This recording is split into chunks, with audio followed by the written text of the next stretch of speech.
Okay, let's play a little guessing game, shall we? Can you name the 6th largest river on Earth in terms of volume? That's the amount of water that flows through a waterway. The first couple of rivers are easy to list. Number 1, of course, is the Amazon River in South America. Then we have the Congo in Africa, and the Ganges in India. Feel free to name all the rivers on the planet. You won't get any closer to the answer.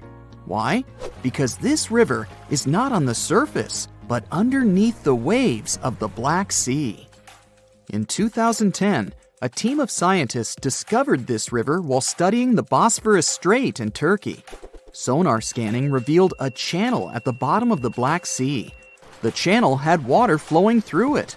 It turned out that at places, it's 115 feet deep. That's 3 times as tall as your average telephone pole. This flow of water acts like a real river. It has rapids and waterfalls, and its volume is 350 times greater than that of the River Thames in London. Talk about a strong undercurrent. If it was a surface river, it would really be in the top 10. Bad news for the Madeira River in Bolivia and Brazil, the present number 6. But how did this underwater river form? The answer lies in the amazing features of the Black Sea. It gets its water from 2 main sources. The first are the rivers that flow into it, like the Danube, Dnieper, and Don.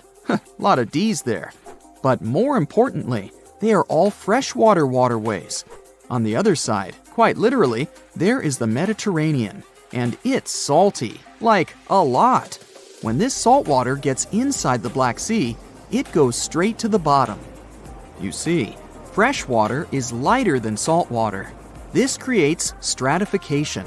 It's a fancy term that simply means that the 2 types of water don't mix together. Salt water has a higher density, so it drops right down to the bottom. If you want to see how that works, you can do an experiment at home. Pour mineral water into 1 cup and salt water into another. Table salt will do. Then put a grape in each cup. You'll see how it immediately sinks to the bottom of the cup filled with fresh water. The grape will stay afloat in the cup filled with salt water. The same thing is happening inside the Black Sea. But there is another side to this phenomenon. The upper layer of water is rich in oxygen. This means it can support life. The bottom layer, however, is anoxic. Yep, you guessed it. This means there is no oxygen at the bottom. But this isn't a bad thing. Because of this trait of the Black Sea, shipwrecks are able to survive for centuries. Oxygen decomposes wood. And from what material did the ancient people make their ships? That's correct, timber.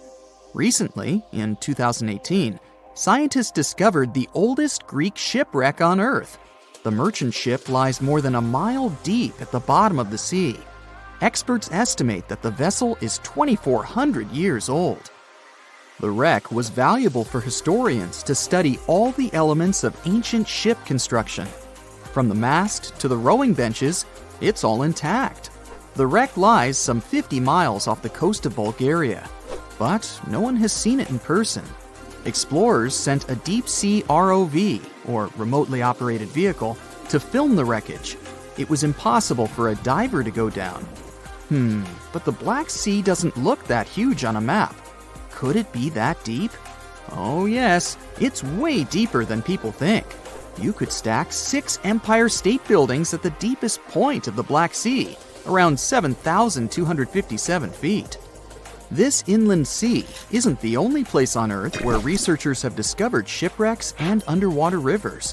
One of the largest channels running along the ocean floor lies off the coast of South America. It runs from the mouth of the mighty Amazon and into the Atlantic Ocean. Studying underwater rivers isn't an easy task. The depth and the strong currents make it impossible to send in divers. Even the equipment for underwater research has to be sturdy. Otherwise, the current will just wash it away. That's why the underwater river in the Black Sea was ideal for scientists to explore. Earth's oceans and seas are powerful. But, lucky for us, there are places where divers can admire underwater rivers. Ever heard of a cenote? Sounds Spanish. Well, that's because it is. Cenotes are underground caves. They form after the limestone above collapses, revealing the groundwater under them. The term cenote is associated with the Yucatan Peninsula in Mexico. Ancient Maya used them as water sources. In the Mayan language, the word cenote meant sacred well. Researchers estimate there are some 10,000 cenotes spread across the Yucatan Peninsula. You can also find them in other places, such as Cuba and Australia. Beauty is in the eye of the beholder, but unofficially, the most beautiful cenote is located just south of the town of Tulum in Mexico. The name reflects the cave's divine beauty, Cenote Angelita. But people don't visit this cenote to go swimming. Its bottom is much more interesting. A scuba tank is all you need to finally admire an underwater river firsthand. The waters are dark and foggy, so divers use powerful flashlights. After a 100-foot dive, a marvelous sight appears, an underwater river with trees along its banks. Some of them even have green leaves, just like any other water flow on dry land. But it's not really a river. Here comes the fascinating part. Remember how saltwater and freshwater don't mix? Well, the river the divers see is actually a thick layer of fog between the two types of water. 3 feet of hydrogen sulfates to be exact. This is the compound that water processing plants use to remove chlorine from drinking water. The substance is so heavy that the fog it produces moves independently from the surrounding water, and it creates an illusion that a river is flowing underwater. But there are other real rivers that play tricks on you. Take, for example, the Mystery River in Indiana. It's the longest underground river in the United States. Explorers discovered the river and its cave system, Blue Spring Caverns, in the 19th century. Nearly 3 miles of the river are navigable. Isn't that impressive? You can book a boat tour on a river that you can't even see. But the most mysterious river on the planet is the Saraswati River in India. The coolest part about it is that it doesn't exist. It was an alleged river only mentioned in ancient literature. For centuries, people thought that it was just a myth. Then satellite images showed that it might be real. Ancient texts spoke of a major confluence of 3 mighty rivers, the Ganges, Yamuna, and Saraswati. The first 2 are visible today, but where's the third one? That's what scientists decided to find out. Images from an American satellite showed the presence of underground water in the area. Until then, researchers thought that these were paleo channels. This simply means that water flowed through them a long time ago. But, to their surprise, it appeared that there was still water inside these channels. Scientists estimated that the Saraswati River flowed above the ground some 5,000 years ago. But it didn't dry up completely. It just went underground, some 200 feet below the ground. Local experts believe that the river still slowly flows into the sea. The Saraswati River got hidden under the desert sand. This was a natural process, but many rivers have been forced underground because of human activity.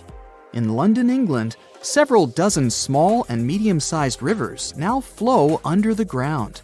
Maps from the 19th century still show them as rivers, but today they only exist in the names of the streets that were built above them, such as Fleet Street. The same thing happened in New York, but this doesn't mean that these streams have disappeared for good. When engineers want to rebuild or modify a building, they still consult city maps from centuries ago. No one wants a long-lost brook to flood their basement. How much time passed between the inventions of the first computer and the appearance of the modern one? The first electronic computer in history is the ENIAC, Electronic Numerical Integrator and Computer. It was invented in 1945 by American scientists. But there's an older machine. It's the Babbage difference engine. English engineer Charles Babbage built it in 1822. This means more than 200 years have passed since the first computer, and we would have thought so if, at the beginning of the 20th century, divers hadn't discovered a computer more than 2,000 years old. In 1900, a group of divers searched for sea sponges in the Mediterranean Sea between the island of Crete and mainland Greece. But instead of sponges, they found sunken treasure ships. It was one of the most significant archaeological finds of that time. At the bottom were Greek marble sculptures and many other artifacts. Among them, divers found a strange piece of stone the size of a large book. They ignored it and put it with other finds in the museum. A few months later, archaeologists began to study the block and discovered that a strange object with bronze gears was hidden inside it. This shocked all scientists because, according to historical data, such things could not exist in ancient Greece. The technologies of that time were not so developed. Scientists started studying this object and realized they had no idea what it was. They called it the Antikythera mechanism, and they had been trying to unravel its purpose for over 100 years. The fragility of the object added complexity. It had been underwater for a millennia. Its internal instruments were damaged, and when scientists touched them, they fell apart. Over many years of research, the object has split into 82 fragments, becoming a real puzzle for scientists worldwide. They found out that it was a machine designed for astronomical calculations. With the help of X-rays, computer tomography, and virtual modeling, people could partially recreate the image of the mechanism. It was a complex structure consisting of 30 rotating gears that turned the dial. The whole mechanism was set in motion with a hand crank. All this was necessary for the ancient Greeks to track the positions of the moon and the sun and calculate the time of eclipses and the Olympic Games. It's as if Silicon Valley was in ancient Greece and the best minds united to create a revolutionary startup. The Antikythera mechanism showed that people in the distant past had excellent knowledge of astronomy and technologies for studying the starry sky. Considering that time, it was not just a machine, but a supercomputer. People entered data into it and got the result after the complex calculations it performed. In 2016, scientists found an inscription on the device containing more than 3,000 symbols. It was something like a manual for use. The text had information about eclipse colors, celestial body movement, and astrological predictions. It was like a reference list of all the events that happened to the planets in the sky. The Greeks realized that all astronomical bodies in the starry sky moved along the same routes. That is, they had orbits close to the plane of motion of our planet around the sun.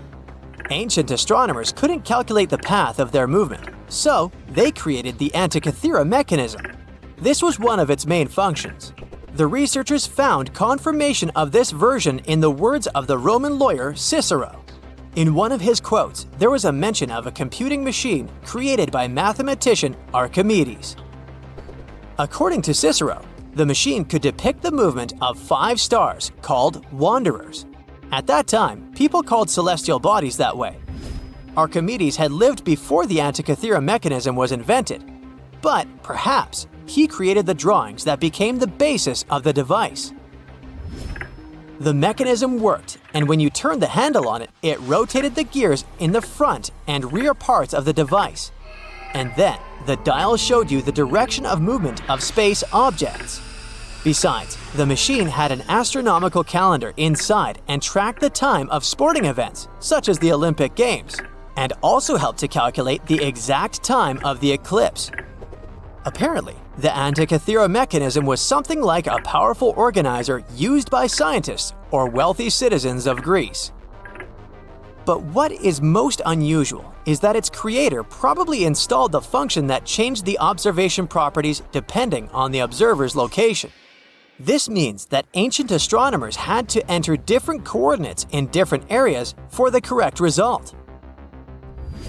NASA computers can do all these things today. These expensive multi-million-dollar devices work with electricity, chips, processors, and thousands of other things. And the ancient Greeks achieved the same result 2,000 years ago with the help of this small device. This changes the idea of the technologies of ancient Greece. People of that time had plumbing and used steam to control some equipment. They were developed, but no one expected them to go so far. Archaeologists were sure that people of ancient times used giant rough gears to operate windmills. And now, it turns out that they could create small and complex mechanisms that modern scientists couldn't figure out for 100 years. Divers continue to study the seabed where the Antikythera mechanism was found. They have already found other items, such as nails from the ship and a bronze ring. Such underwater excavations are dangerous and complicated, so the research takes a long time. Experts think that the Antikythera mechanism was not a single copy. Perhaps the ancient Greeks made the same or similar machines. Maybe they're hidden somewhere or were melted down to create something else. In those days, bronze was a costly metal, so when ancient astronomical computers broke down, people could melt them and sell the metal. Some researchers refer to the Antikythera mechanism as the ancient prototype of all modern devices. Phones, computers, and tablets have something in common with this machine. By the way, have you heard of the odometer device? This device tracks the distance traveled by car or other means of transport. Nowadays, odometers are digital, but this technology used to be mechanical, and the ancient Greeks were the first to invent it. According to some records, Archimedes might have created it. The Roman later adopted this device for use during long journeys to aid in road construction. The ancient Greeks were the first to attempt to understand the rules of geometry. The Babylonians and Egyptians used geometry in different spheres of life. However, the Greeks decided to use logical reasoning to establish the rules and formulas that we still use today. Archimedes observed that when a solid object was immersed in water, it displaced a mass of water equal to the volume of the object. Have you heard of the Hippocratic Oath? This document is read aloud by all doctors before they start practicing medicine. For us, concepts such as confidentiality between a doctor and a patient seem commonplace, as well as a doctor's duty to always try to cure and save people's lives. But all of this was invented by ancient Greek Hippocrates. In addition to the famous oath, he was one of the first to make a scientific leap in medicine. In ancient times, people viewed illnesses as punishment for bad deeds. But Hippocrates discovered that diseases were natural and that the human body could react differently to them. This may seem obvious now, but the ancient Greeks reached this conclusion in 460 BCE. Aristotle was the first to suggest that our planet is a sphere, and thanks to him, we enjoy movies, TV series, and performances. The ancient Greeks invented theater in the form we know it today. Aristotle wrote the first rules of drama in history, which guide directors and screenwriters on how to keep the viewer's attention. Greek writers created plays in various genres, including tragedies, satires, and comedies. All of this contributed to the formation of Western culture, and that's why many directors enjoy staging ancient plays. And this is only a small part of what the Greeks invented. Therefore, it's quite logical that they were able to create the Antikythera mechanism.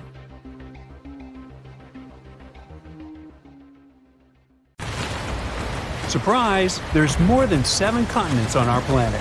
Argoland, a hidden continent, may help us understand how our planet will look in the future. To find out how it hid from us and what secrets it holds, well, you'll just have to keep watching.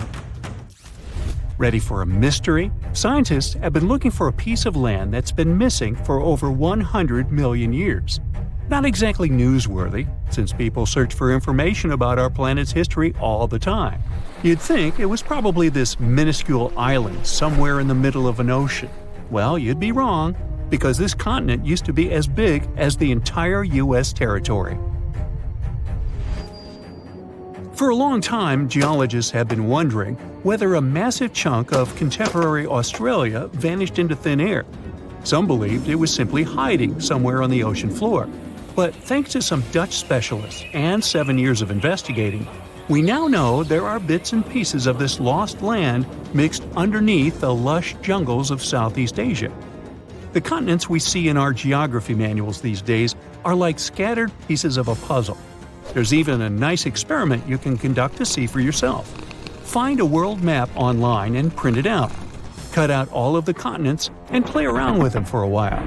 You'll see they all fit together. Probably the most striking thing you'll see is how South America perfectly fits near Africa. If you close up the oceans that were formed in the last 200 million years, the continents look like they form a giant letter C. And that C is what scientists call the supercontinent Pangaea. It was swimming in an ocean called Panthalassa, and the inner portion of that letter C had a smaller stretch of water called the Tethys Ocean.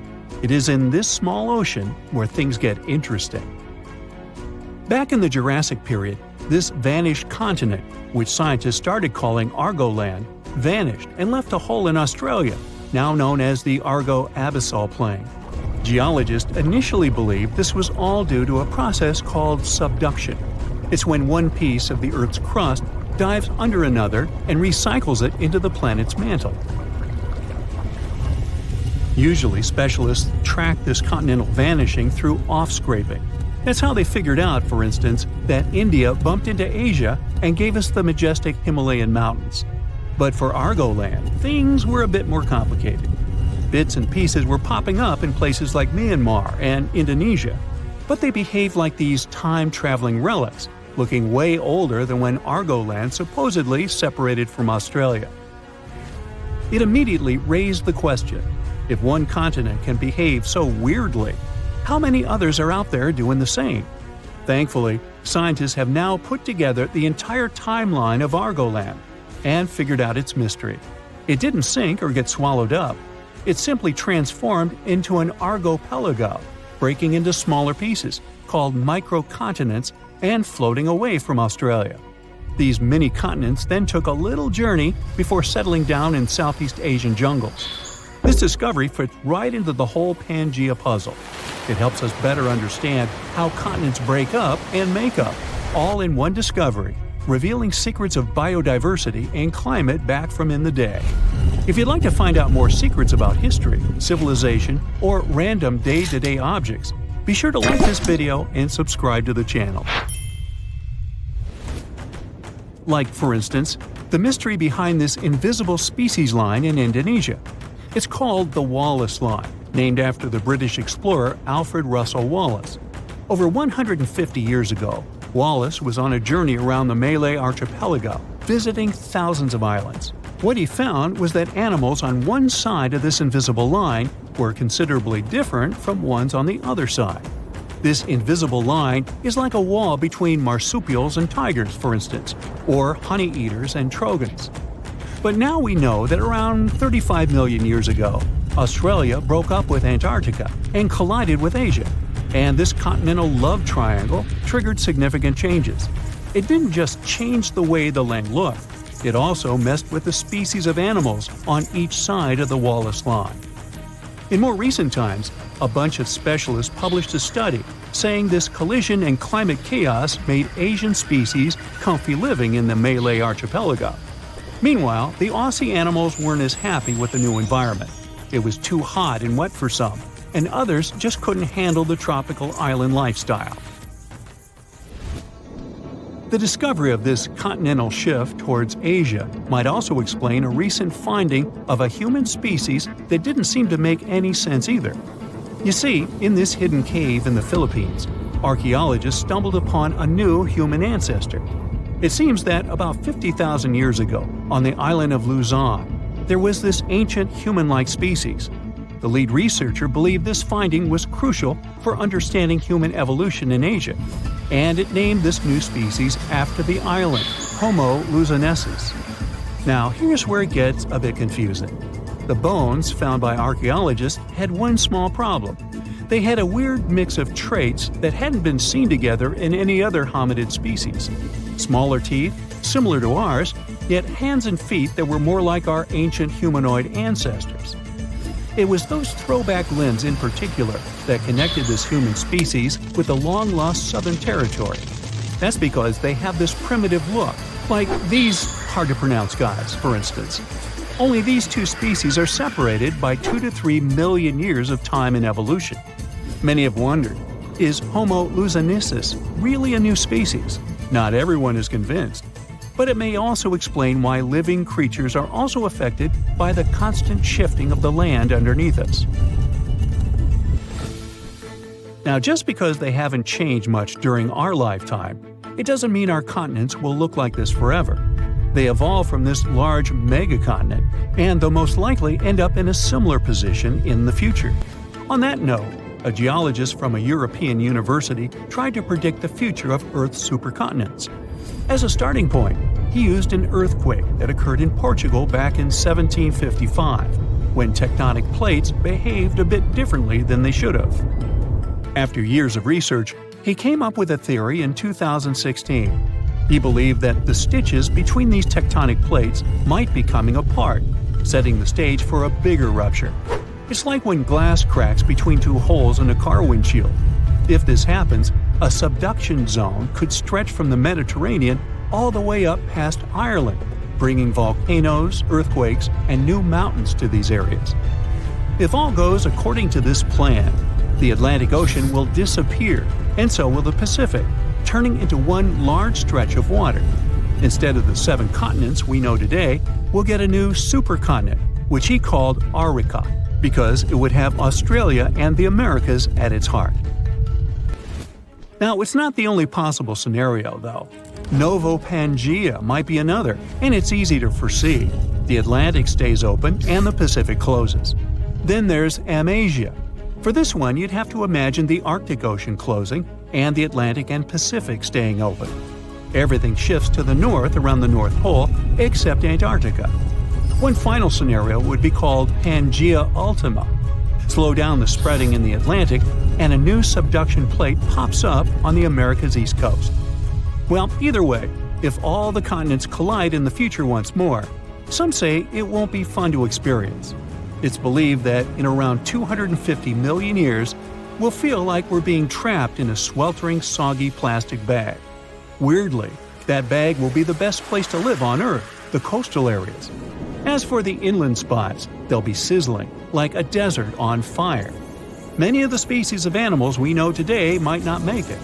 As for us humans, we'll need to be creative if we want to withstand the heat. We should be thankful, though. These digital models are still great because we can use them to test all sorts of interesting ideas.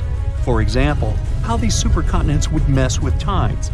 Taking future space travels into consideration, these models can help us understand the climates of exoplanets too. Those are located outside our solar system. There are entire communities of unusual tiny organisms that live in lagoons in Patagonia, and they are some of the first forms of life ever. No one had known about them until 2 scientists, Brian and Maria, went to explore certain areas in Patagonia.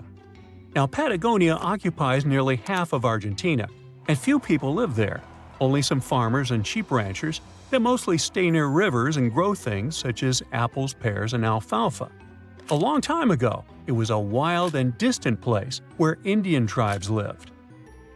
But this time, we're going to follow the tracks of life forms that appeared long before humans and look closer at these interesting microorganisms Brian and Maria found.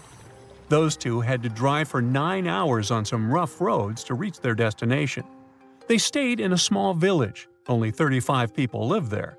These people depend on just one spring because it almost never rains there. On the last night in the village, Brian realized that satellite images he had taken had shown a set of lagoons that were only 10 miles away. The next day, the small team jumped into a car and went up the road as far as they could until it became too difficult to drive. They continued hiking the rest of the way. It was hard because they had to carry water to deal with the intense sunlight. In some spots, they ended up sinking up to their knees in a slush made of salt. Up there were 12 lagoons with perfectly clear waters. The place itself didn't offer much except for very acidic and salty water and intense direct sunlight.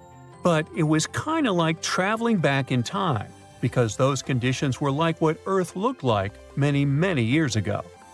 When Brian examined the lagoons, he was surprised to see many unusual microorganisms there. We call them stromatolites, and they're so small we can't even see them without a microscope. But they get together and form large communities. In the past, many unusual species lived this way. For example, cyanobacteria. They were important back in their time because they produced oxygen. Earth, in its initial stages, didn't have much of this gas in its atmosphere. The first stromatolites might have been formed by diverse types of bacteria that didn't necessarily produce any oxygen, but were just living their peaceful life there. They formed layers, piling on top of one another, so that at least some of them could get a bit of sunlight.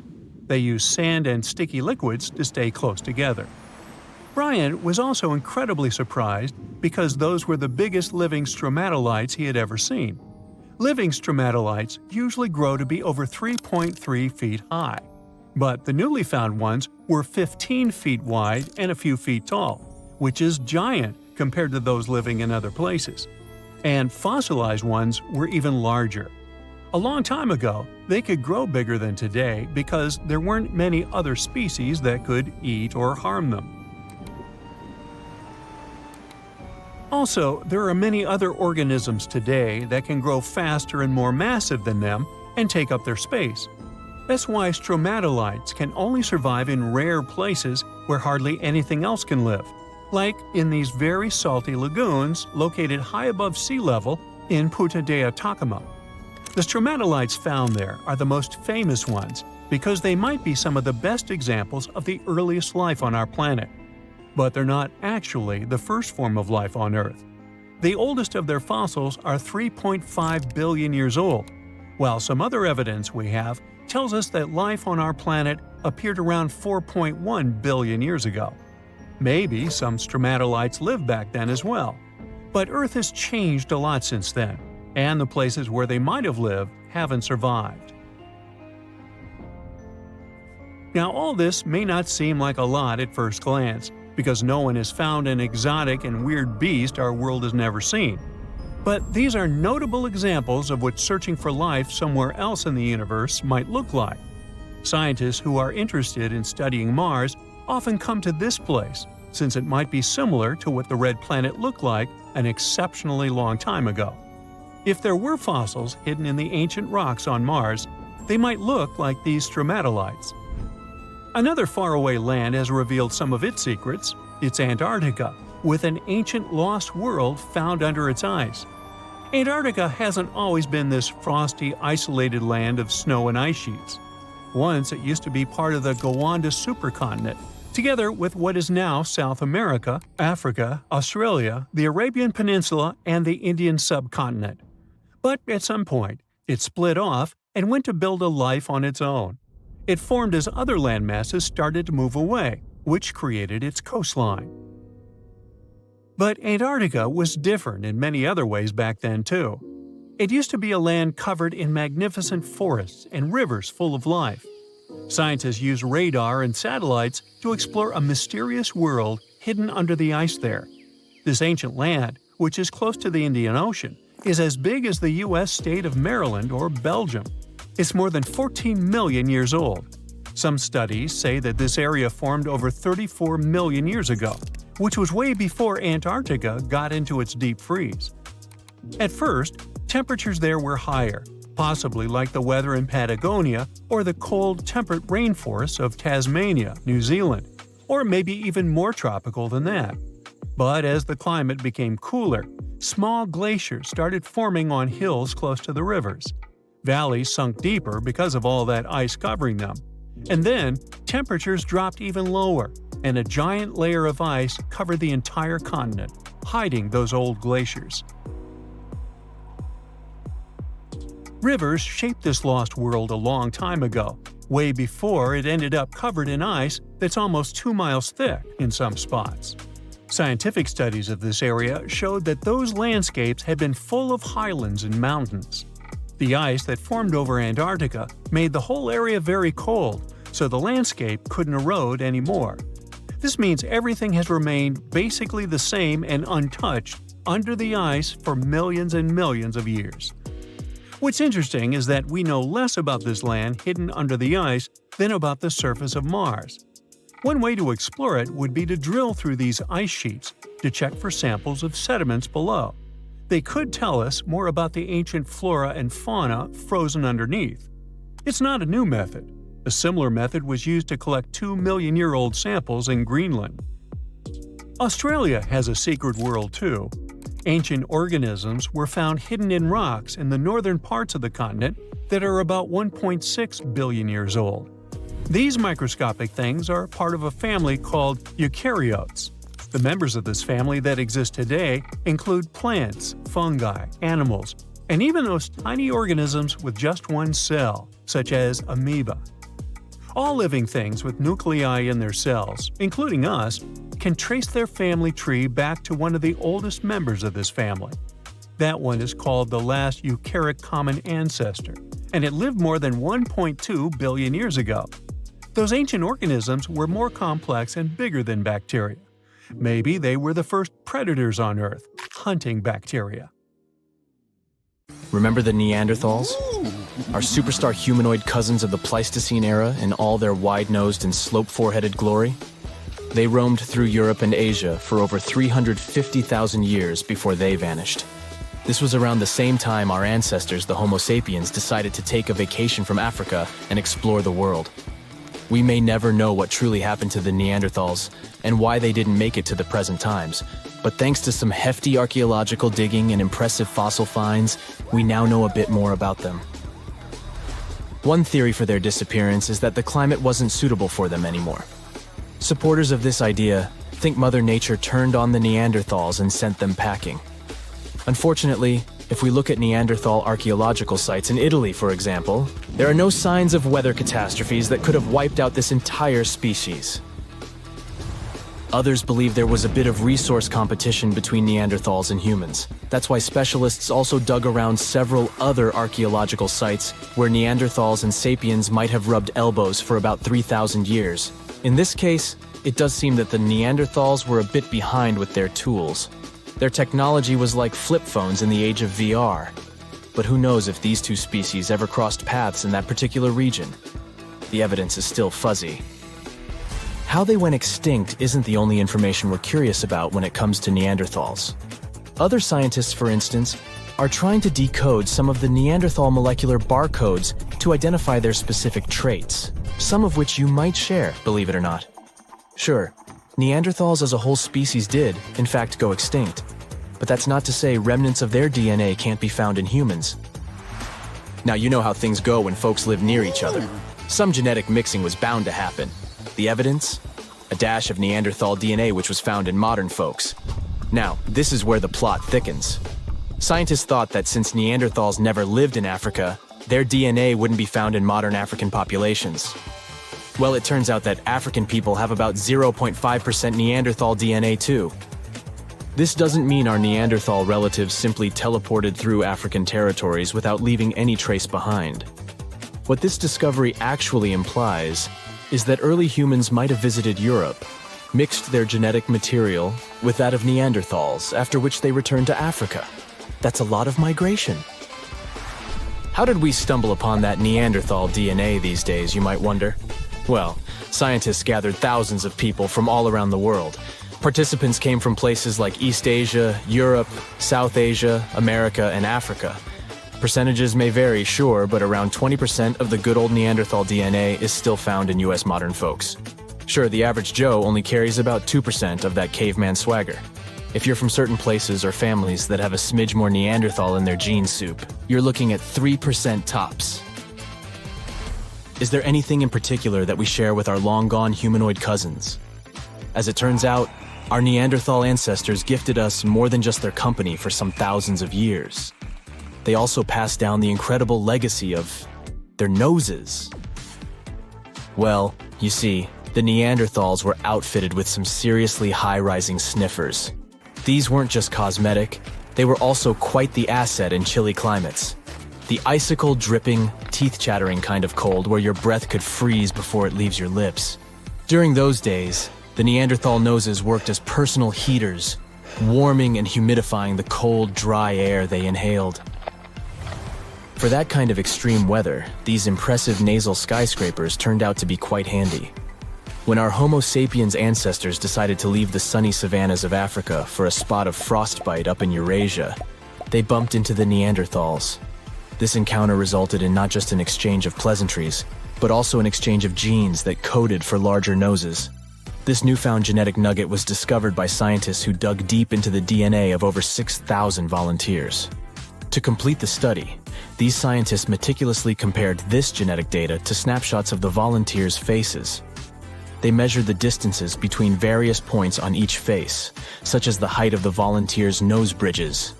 They then played a game of spot the genetic marker to identify if certain facial traits were linked with specific genes. By the end of this exciting chase, they hit the jackpot. 33 shiny new genome areas were linked to facial features. One standout gene, named ATF3, was traced back to our Neanderthal ancestors and seemed to be the maestro of controlling nose height.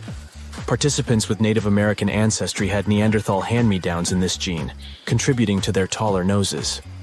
Think of the ATF3 gene as a Neanderthal housewarming gift to us humans as we stepped into colder climates from Africa. Interestingly, this isn't the first time our ancestors have played pass the gene. Back in 2021, the same research team uncovered a gene influencing lip shape called TBX15.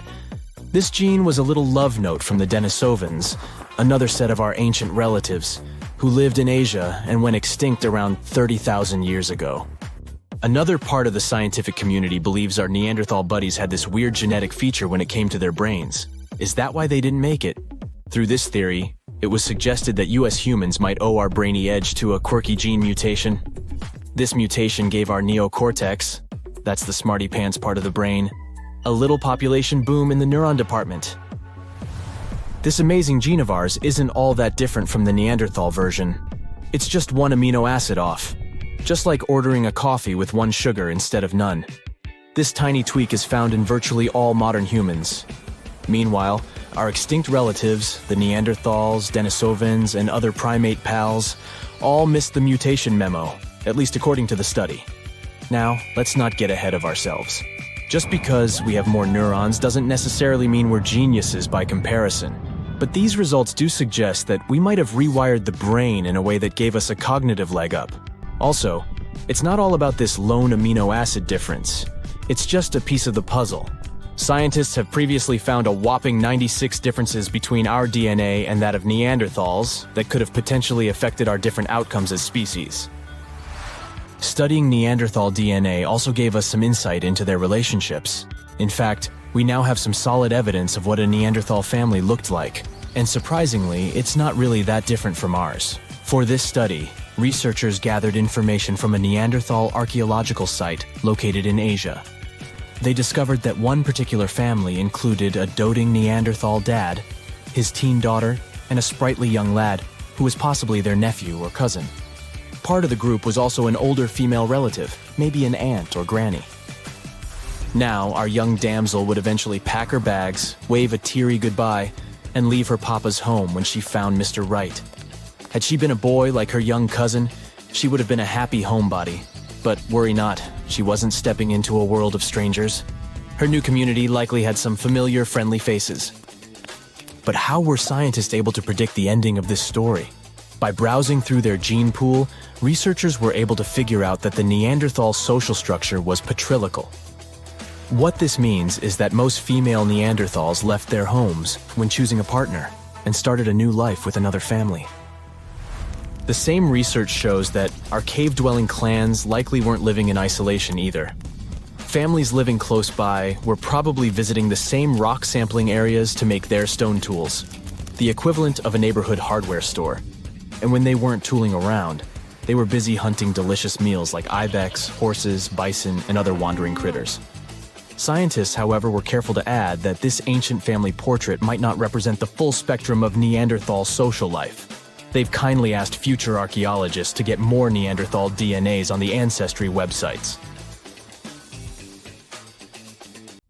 Ever since Plato wrote about the allegory of Atlantis, humanity has been fascinated with the possibility of the discovery of a thriving underwater civilization. Fancy joining me on a trip to a few historic underwater sites? Let's see what we can find out about ancient civilizations.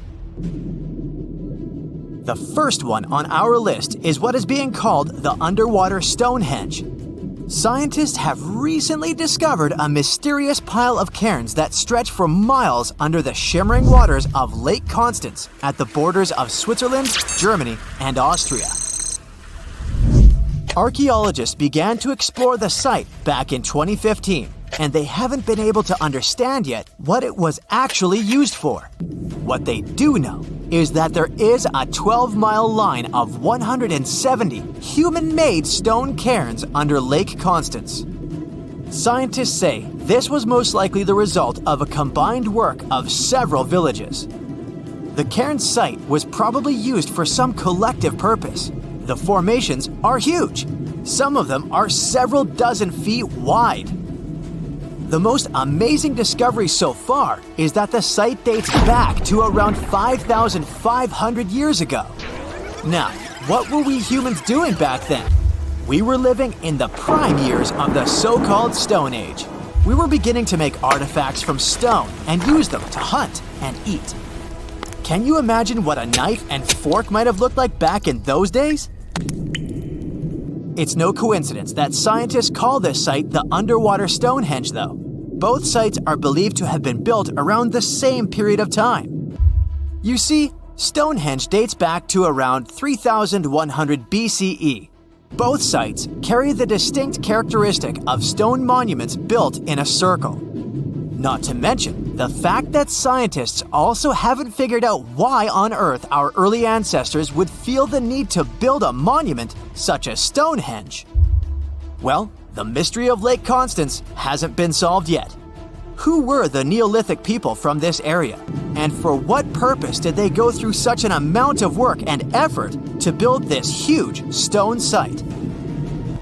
Next, we're taking you on a tour of the Ryukyu Islands just off the coast of Japan.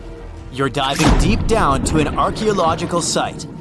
But I should warn you, the waters of the Pacific Ocean are far from smooth. It doesn't take long before you see a huge structure, thanks to the sunlight shining down on the seabed. At first, it looks like Machu Picchu's ruins located across the globe in Peru.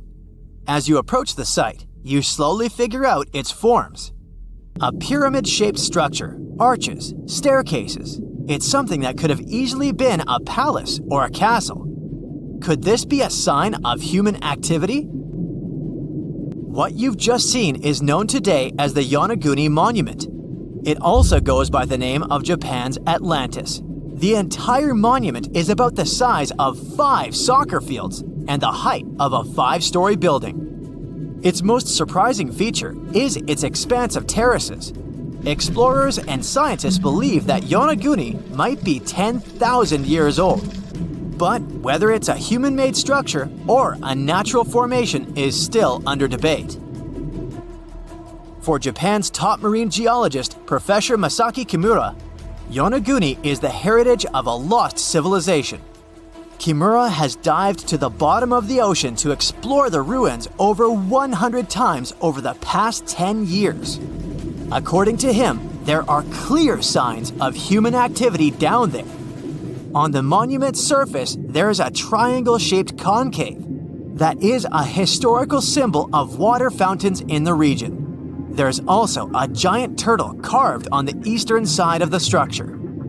And, according to Kimura, turtles have an important cultural meaning. Several pieces of stone tools have been recovered from the site. Their estimated age is around 10,000 years. However, not all scientists support this theory. For many, Yonaguni is the result of thousands of years of erosion. The fact that the monument is composed of one massive rock leads them to believe it's not human-made. The defined edges and flat surfaces resemble a natural formation in Northern Ireland, known as the Giant's Causeway. The basalt columns look like the ruins of a palace, but they're actually the result of volcanic activity in the region. Now, you're flying to the coast of Greece, 4 hours away from Athens. More specifically, You're in the Peloponnese Peninsula. You dust off an old snorkel and head for a free dive on a bright sunny day. Sometime into the dive, you start noticing patterns on a seabed. 13 feet below the surface, outlines of familiar objects start to appear, one by one. As you continue swimming, what looks like the outline of an entire city emerges in front of your eyes. Are you wondering how water could have taken the whole city? Rocks are perfectly aligned into what appears to be the foundation of a building. This is Pavlopetri, an ancient city you've probably heard about for the first time. It was discovered by Nicholas Fleming, a British oceanographer, when he was on vacation in Greece. He had heard rumors about Pavlopetri's existence and indeed found several artifacts on the seafloor. He went back to the area a year later with the team. They found a site filled with pots, storage vessels, and tools. A kernstone, for instance, is a tool used for grinding grains and turning them into flour. Multiple amphoras indicate that this settlement dates back to the Bronze Age, 5,500 years ago, when people started living in towns. The settlement is believed to have existed for over 2,400 years. Today, Pavlopetri is considered the oldest submerged town ever discovered. And what's impressive is that it wasn't a simple village. It was a vibrant port city with stone buildings, a marketplace, streets, and even squares. The next stop on our voyage is one of today's most famous underwater cities that has been turned into an archaeological park. The city of Port Royal in Jamaica exists only below the surface. But in 1692, it was one of the wealthiest cities in the Western Hemisphere. Port Royal was the center of the British Empire at the time and an important trade city that attracted people from all over the region. It was also home to real-life pirates of the Caribbean.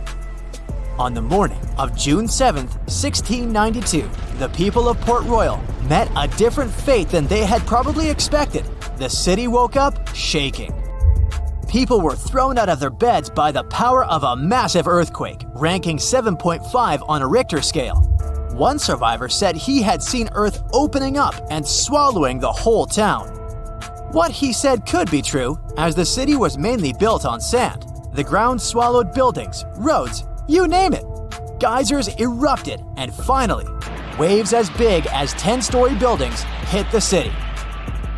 About 33 acres of the city disappeared under the water. Amazingly, most of its 17th century remains are still in good condition under 40 feet of water. Archaeologists have found taverns, storage rooms, kitchens, and recreational buildings used for diverse purposes. You can also see a grand lion statue, a submerged bridge, and many picturesque arches. Of course, I saved the best for last: India. Just off its coast lies another sunken marvel. A site known as the Lost City of Cambay is located in the Gulf with a similar name. It remained undiscovered until 2001, when the National Institute of Ocean Technology made a routine water assessment. With the help of sonar technology, which sends a wave sound to the bottom of the sea, they found something far beneath the surface. Images showed well-defined geometric shapes spread along a 5-mile stretch. The remains date to more than 9,500 years ago, meaning this civilization was lost at around the end of the Ice Age.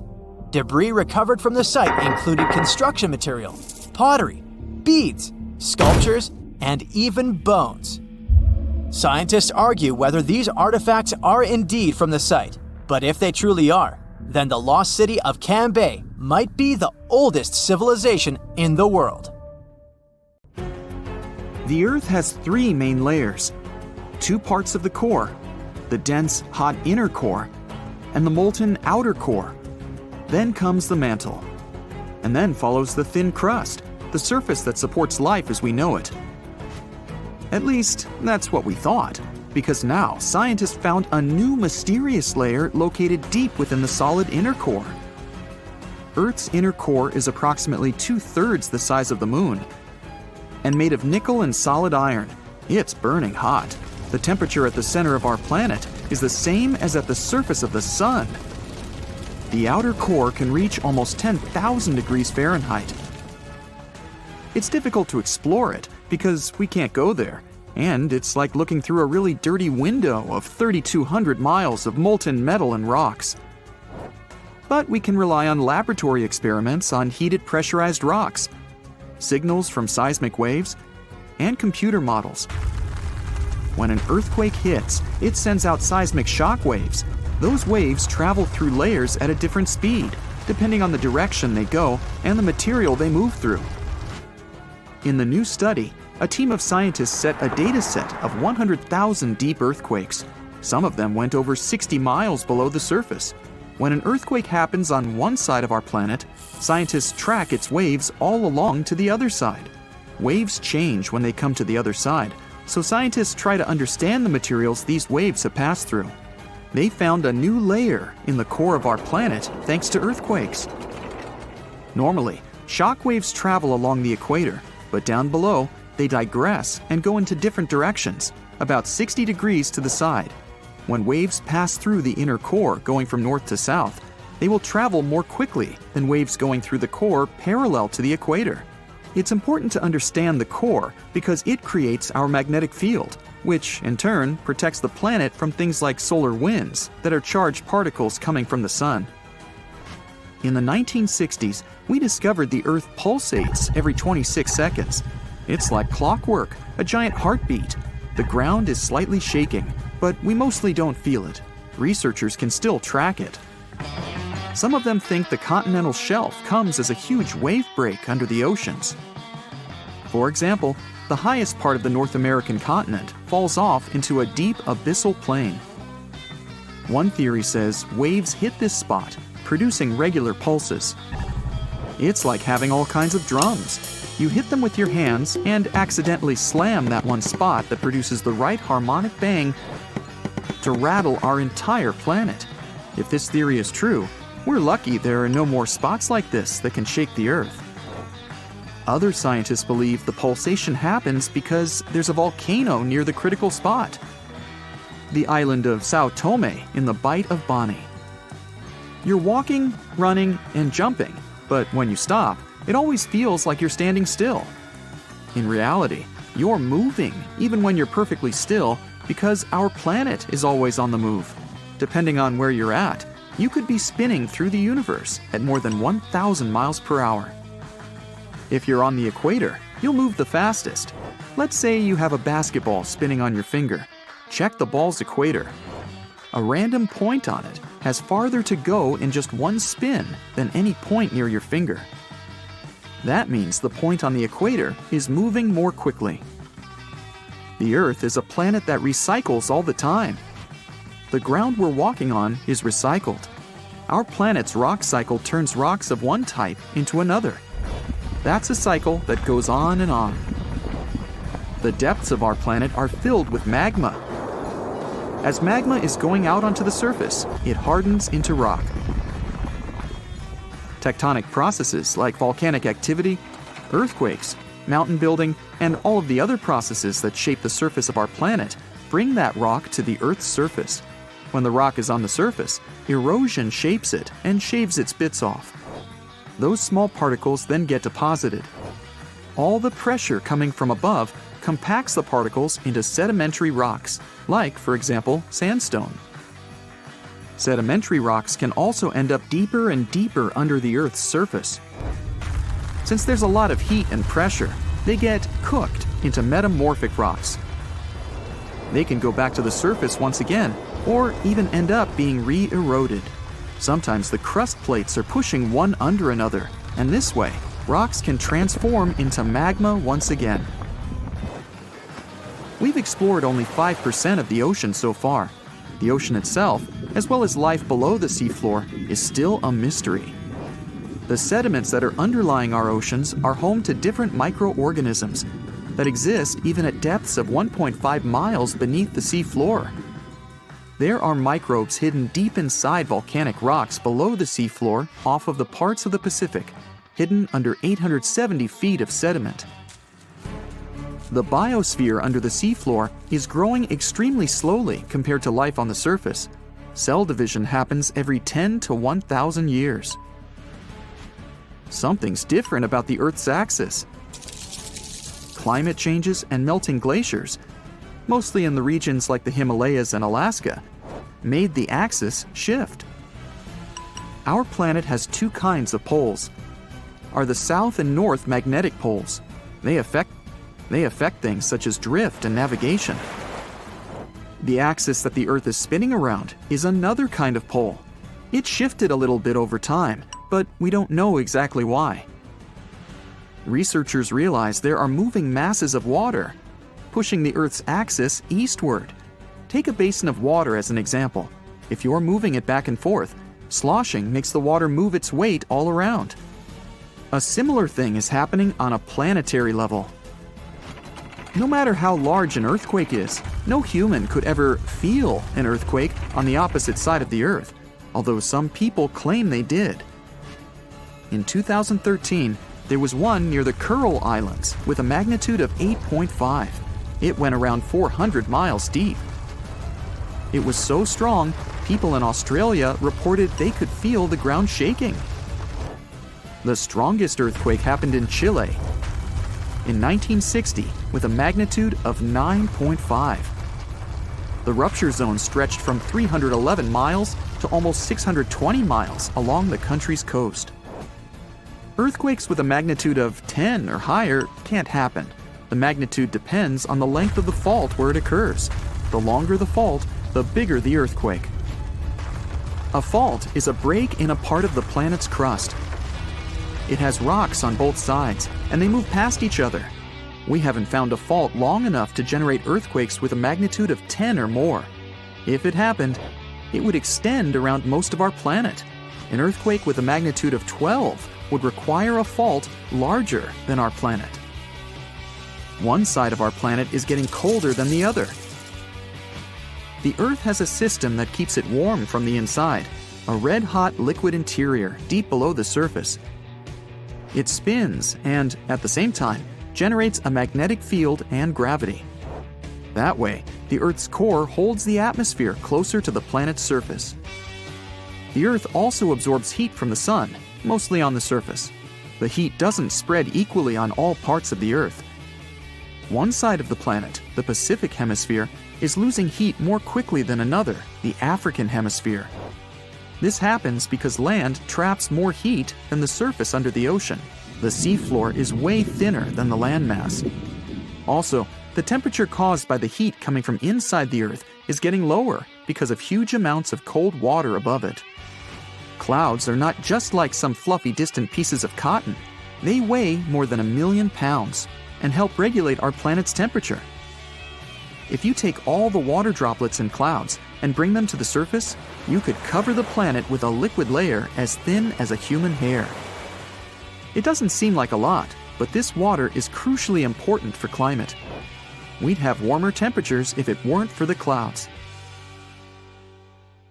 Now quick, how many continents are there on Earth? You'd probably say 7, I would. But honestly, this question doesn't have a right answer anymore.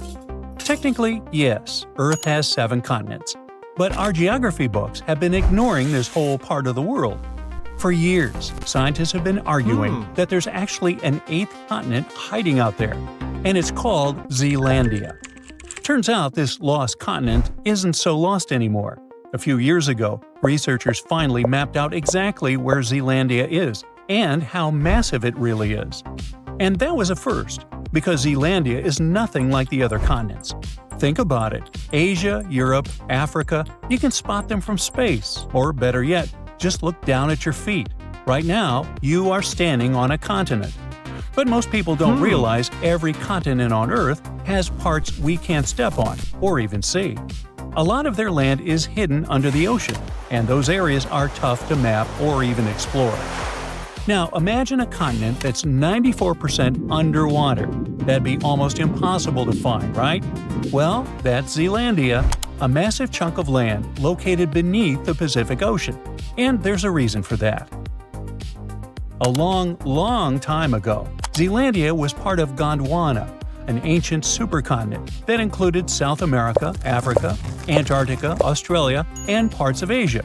For millions of years, Gondwana held together until it started breaking apart about 200 million years ago. Its pieces slowly drifted in different directions, and one of them was Zealandia. At first, it was still connected to both Australia and Antarctica. But around 85 million years ago, Zealandia finally split off and began drifting on its own, becoming an isolated continent. Now, unlike Australia or Antarctica, Zealandia didn't stay on the surface for long. It sank. Today, only a small part of it sticks out above the ocean. That's mostly New Zealand, plus New Caledonia, and a few smaller Pacific islands. The rest is hidden under the sea. But hold on, how did Zealandia sink in the first place? For years, most experts thought Zealandia broke away in a process called a strike-slip breakup. That's when continents split apart along huge strike-slip fault zones, places where tectonic plates slide past each other side by side. But something about that theory never quite added up. After years of research, scientists think they have finally cracked the mystery. Turns out Zealandia's crust, or the outer shell of the continent, had been stretched thin. Yep, that's right. Instead of sliding sideways, like they once thought, the land was actually stretching and breaking. It's just like pulling a piece of dough until it gets so thin it finally tears. That's basically what happened to Zealandia. The land stretched so much it eventually snapped, and that happened because the tectonic plates beneath Zealandia were pulling apart, thinning the crust until it finally broke. And when it did, it cracked big time. The cracks were big enough for ocean water to rush in through the gaps, creating what we now know as the Tasman Sea. A few million years later, even more stretching left Zealandia's crust thinner and weaker. Eventually, it gave way, and huge parts of it sank beneath the waves, sealing its fate as a lost continent. But it wasn't all that lost. Experts had actually suspected its existence for almost 400 years, and the big clue was its unusual thickness. You see, Earth's crust comes in two main kinds. We've got continental crust and oceanic crust. They're both part of the planet's outer shell of solid rock, but there are some big differences between them. The continental crust is kind of like a Chicago deep dish pizza. It's thicker. The oceanic crust, on the other hand, is more like a New York slice, thinner. Now let's drop both slices into a tank of water and see what happens. Okay, let's just say the deep dish is lighter, so it floats. That's why continents sit above the ocean. The New York slice is heavier, so it sinks to the bottom of the tank. And that's why oceanic crust ends up lower, forming the ocean floor. There's another key difference too. Continental crust is made of lots of different types of rock, while oceanic crust is mostly basalt, that dark volcanic rock we get from eruptions. Knowing this, scientists used advanced technology to investigate the South Pacific. And what they found was surprising. Areas once thought to be ordinary ocean floor were actually basalt-free and much thicker than ocean crust should be. So wait, could our sunken New York-style pizza actually be a Chicago deep dish? Well, yeah. Even though Zealandia's crust is still thinner than other continents, it's way thicker than real oceanic crust, which means it's not just a patchwork of ocean floor and continental scraps. It's all continental crust, just a drowned version of it. In February 2017, scientists made the big announcement. Listen, everyone, Earth has 8 continents. Ta-da! But back then, they had no idea what Zealandia really looked like. There wasn't a map or anything, and that's probably why so many people still don't know it exists. Even inside the scientific community, not everyone was thrilled about calling it the 8th continent. Some people believe that the strange land at the bottom of the ocean was just a bunch of submerged fragments or microcontinents. Now here's the thing though, even before that big public announcement, an international team had already set sail on an expedition. They went near New Caledonia to collect seabed rock samples from North Zealandia, more precisely from Fairway Ridge in the Coral Sea. Fast forward 6 years, and those very samples unlocked a major discovery about Zealandia: its true size. The combination of rock dating methods, magnetic signatures, and tectonic mapping helped scientists define where Zealandia's boundaries lie. And they found that Zealandia has nearly 2 million square miles of landmass. To put that in perspective, that's about 20 times bigger than New Zealand. For many specialists, its size and completeness basically rule out the idea that Zealandia isn't a real continent. But why doesn't it feel official yet? I mean, we don't see it on maps, right? Well, that's because it's hard to get everyone to agree on calling it a continent. And the biggest reason people resist it so much might be pretty simple. It's just not convenient. You see, continents are generally identified by convention rather than by strict criteria. Depending on the perspective, people recognize 4, 5, 6, or 7 continents, because there's no such thing as a continent authority, and you are not going to see an international commission go on TV to name a new continent, or to make an official list of how many there are. Being almost entirely underwater doesn't help Zealandia's case. I mean, is it really fair to call it a continent, like Asia or Africa? Some people argue that if Zealandia qualifies, then other smaller blocks of continental crust, like the Cocos Islands or other microcontinents, could also make the list. So, how many more continents would we have to add to the list? See why it's not very convenient? Maybe it's safer to call Zealandia a submerged or sunken continent. That's more accurate. Although, to be fair, the true definition of a sunken continent is still kind of fuzzy. But honestly, I wouldn't worry too much about the official definition of Zealandia. What really matters is that fully mapping it is already a big deal. Just keep in mind that large parts of it remain unexplored. Scientists are confident that technologies like seismic imaging and deep-sea drilling will uncover even more about its structure and history. And just because Zealandia is mostly underwater doesn't make it any less of a geological marvel. This sunken landmass actually preserves clues about Earth's past that we might never see on continents above the surface. It might help scientists understand how continents shift as the plates move around. They also hope to find more clues about how drifting continents affect sea level, climate patterns, and the distribution of plants and animals. Each new discovery could sharpen our understanding of how Earth's surface reshapes itself. So, continent or not, Zealandia has already changed how we see our planet. Hey, check this out. Does this pebble look like a face to you? Especially with that red dot in the middle. If yes, you might be staring at the world's first emoji. It was uncovered in Spain and it's 43,000 years old. And that red spot was made by a Neanderthal with a finger. That means this isn't just a dot. It's the oldest fingerprint ever found. But was this really a nose on a grumpy face? And why is that important? Because it hints at something big. A mind seeing shapes, then choosing to add meaning. The palm-sized rock was discovered in a Paleolithic rock shelter tucked away under some light-colored chalky cliffs. It was pretty much a natural overhang where Neanderthals used to hang out. They called it home tens of thousands of years ago. As for the pebble, to me, the dot seems like a random ketchup stain from ages ago. But real archaeologists know better. The neat placement instantly caught their attention. After running tests, they determined that the stain wasn't natural. It seems intentional, not random. Their guess? Someone, thousands of years ago, may have dipped a fingertip into a mix of ochre pigment and water, then pressed it onto the stone, leaving a tiny prehistoric stamp. To put that theory to the test, they called forensic experts from Spain's national police. At first, the specialists were pretty doubtful. After all, this was the ultimate definition of a cold case. But with multispectral imaging, which lets scientists study surfaces under different wavelengths of light, something amazing popped up: clear fingerprint ridges. The print's rounded form showed it came from the tip of a finger. Comparing it with fingerprint databases, the evidence pointed to one likely candidate: an adult male, not a woman or a child. Finding any fingerprint this old is insanely rare.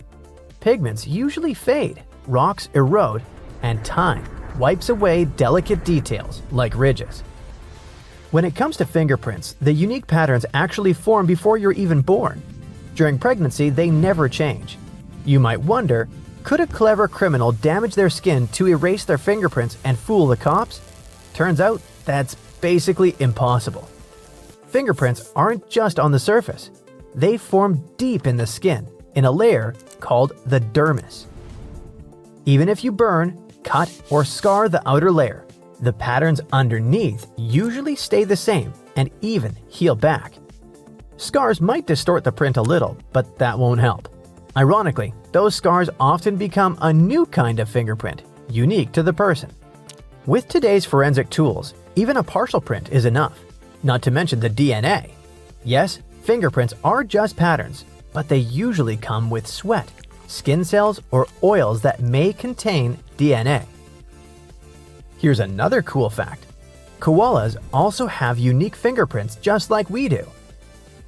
Under a microscope, even experts sometimes struggle to tell them apart from human prints. Scientists think these ridges help koalas grip branches and pick leaves with precision. The bottom line, fingerprints are basically nature's unhackable signature. It's something humans, Neanderthals, and apparently even koalas have been leaving behind for tens of thousands of years.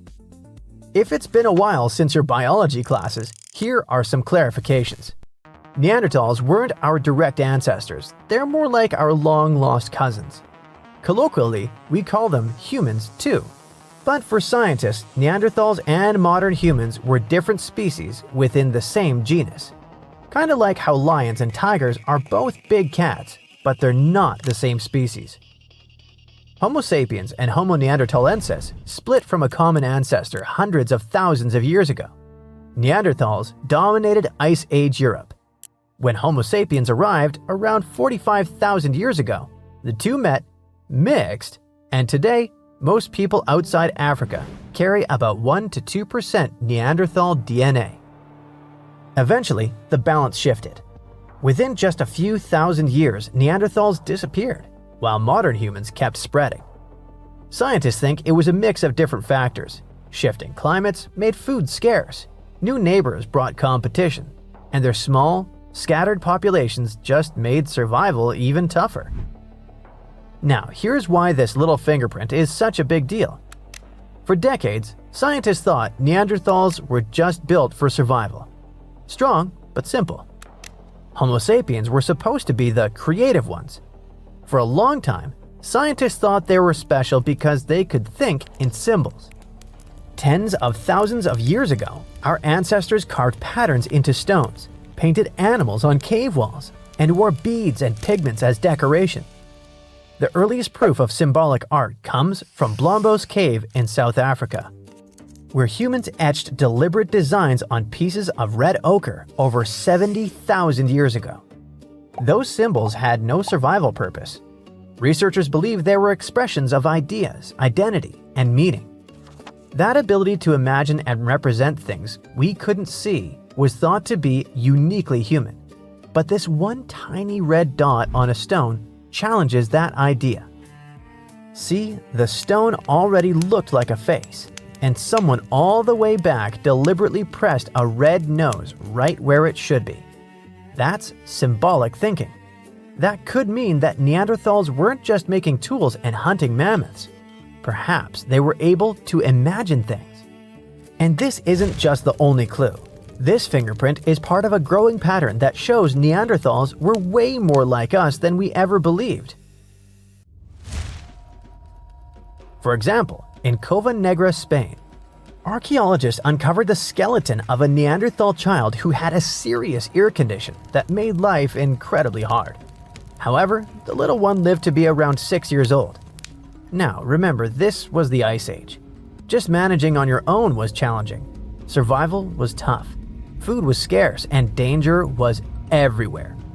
Yet, someone made sure that the child was looked after, fed, and kept safe. Scientists believe that this shows a trait of compassion, something we once believed only our species was capable of. In Iraq, scientists found a Neanderthal skeleton sprinkled with flower pollen. Sounds random. Maybe not. Some believe it was part of a funeral ritual, like the world's first floral tribute. If that's true, Neanderthals weren't just surviving, They were remembering and honoring life. Neanderthals were apparently quite resourceful. Around 176,000 years ago, they were stacking stalagmites into neat circles in Bruniquel Cave in France. Was this some kind of ritual or just curiosity? Maybe this means that they had the idea of planning and changing their surroundings. Then, around 130,000 years ago, they took eagle talons and turned them into jewelry in Croatia. Yep, early bling. This suggests they were into looking good and possibly showing off a bit socially. There were no sewing machines back then, but Neanderthals had stone scrapers and even bone needles. With those, they crafted animal skin outfits that were perfect for the freezing Ice Age climate. When you step back and consider all of these, that tiny red fingerprint isn't just a mark on stone. If it was meant to represent a nose, it's part of a much bigger story. Neanderthals cared for one another, crafted tools and clothing, created jewelry, painted on cave walls, and built mysterious structures deep in caves. Basically, they were thinking a lot more like us than we used to imagine. And here's the fun part. What if that little red dot wasn't meant to be a nose at all? Maybe it was a joke, a charm, or just a doodle. Heck, it could have been the first face meme scratched onto rock. Whatever it was, unless it really was an accident, it shows imagination. So the next time you send an emoji, remember that Neanderthals had the same idea. Personally, I like that it's a grumpy one, but at the very least, we now have the oldest fingerprint ever discovered. That alone is extraordinary. But add the fact that the print was placed right on a stone that already resembled a face, and suddenly, the questions multiply. Let's hope the researchers discover more about it so we can know for sure. What we do know is that 43,000 years ago, a Neanderthal pressed a finger onto stone and left us with one of the most personal signatures in prehistory. Well, here you are, on a week-long trek through the Himalayas. You're exhausted. The cold is cutting through to your bones, and suddenly, you stumble upon a human skeleton near a lake. You look around, and there are dozens, maybe even hundreds of bones scattered across the ground. Well, guess what? This really happened in 1942 with an Indian forest official. Since this chilling discovery, researchers have been trying to figure out how so many people lost their lives in such a remote, isolated spot. So, what happened up there? We're talking about Rupkund, a lake sitting at over 16,000 feet in the Himalayas. But it's not just known by that name. People also call it Mystery Lake, or even more bizarrely, the Skeleton Lake. This place is remote, I mean really remote. It's not just because it's insanely high up, but also because it's surrounded by snow-covered mountains.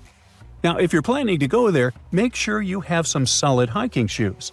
It's a week-long trek covering more than 30 miles of tough, rugged terrain.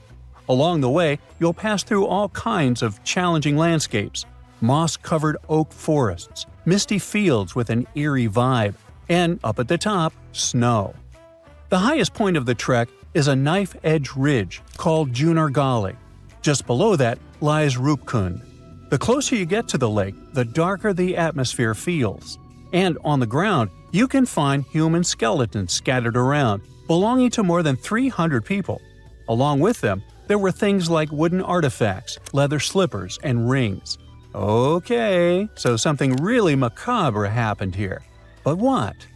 Well, we have three main theories. Theory number 1, the local legend. According to this story, a long time ago, a king named Raja Justival went on a pilgrimage deep into the Himalayas to reach a sacred mountain temple. He brought his pregnant queen, Rani Balumpa, along with a group of servants, dancers, and others. While they were up in the mountains, a massive hailstorm hit, or as the legend goes, an angry deity started hurling iron balls from the sky.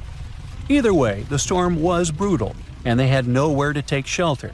In the end, they all lost their lives near the lake. Theory number 2, an escape route.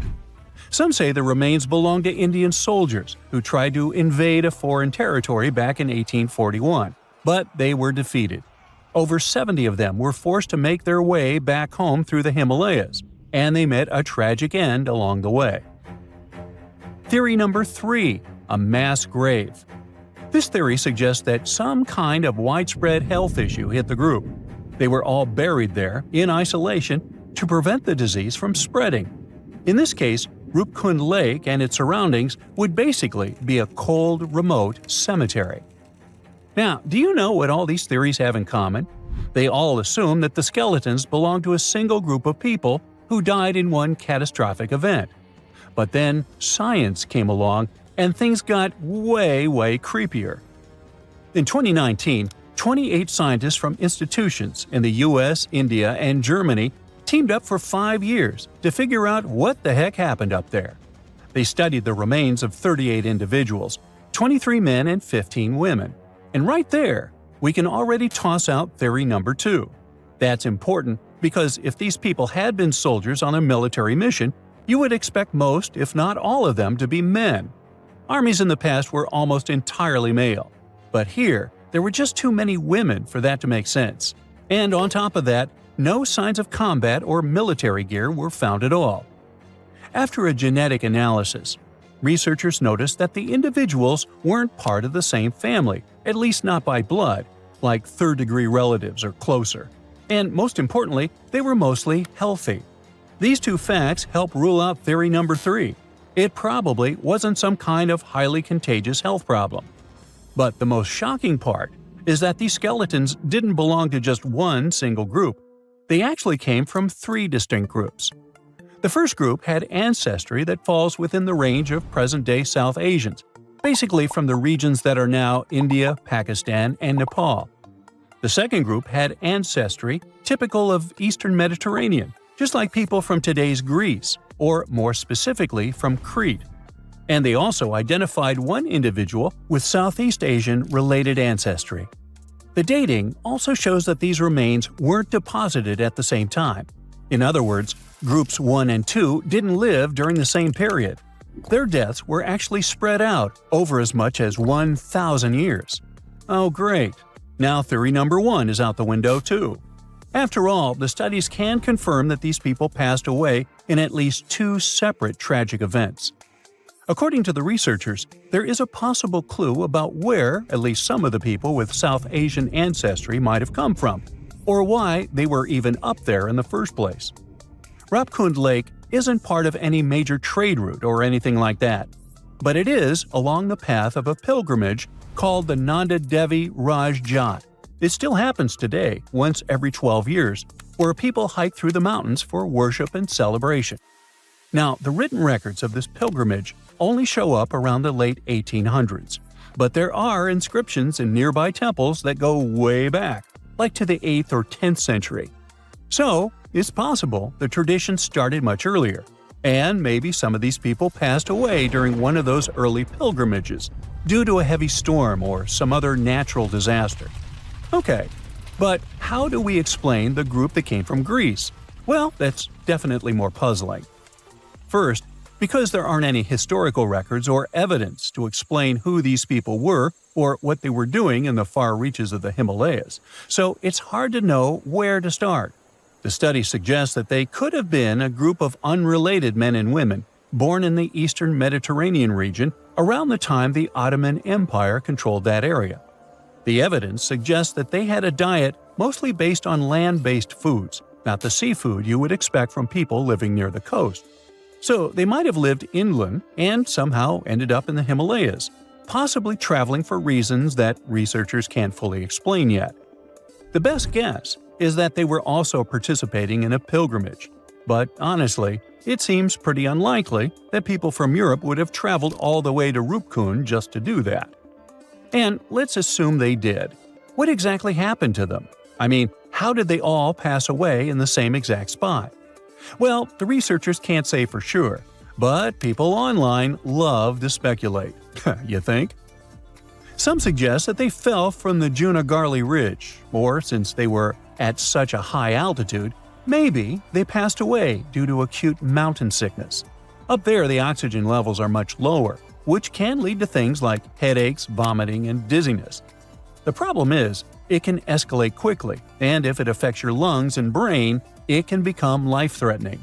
So yeah, it could have happened. but it's still strange to think it happened to so many people all at once. We definitely still need a lot more answers when it comes to Rupkund, but one of the obstacles researchers face is that the site remains highly disturbed and unpreserved.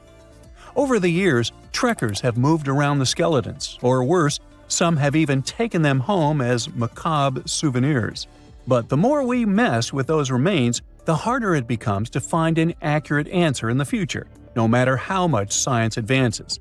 So, for now, the Mystery Lake will remain exactly that, a big mystery. Eridu, a megacity older than the first known civilization and older than the pyramids of Giza, was buried in the sands of the Mesopotamian desert for over 2,000 years. Now, scientists have made a discovery that changes what we know about the ancient city.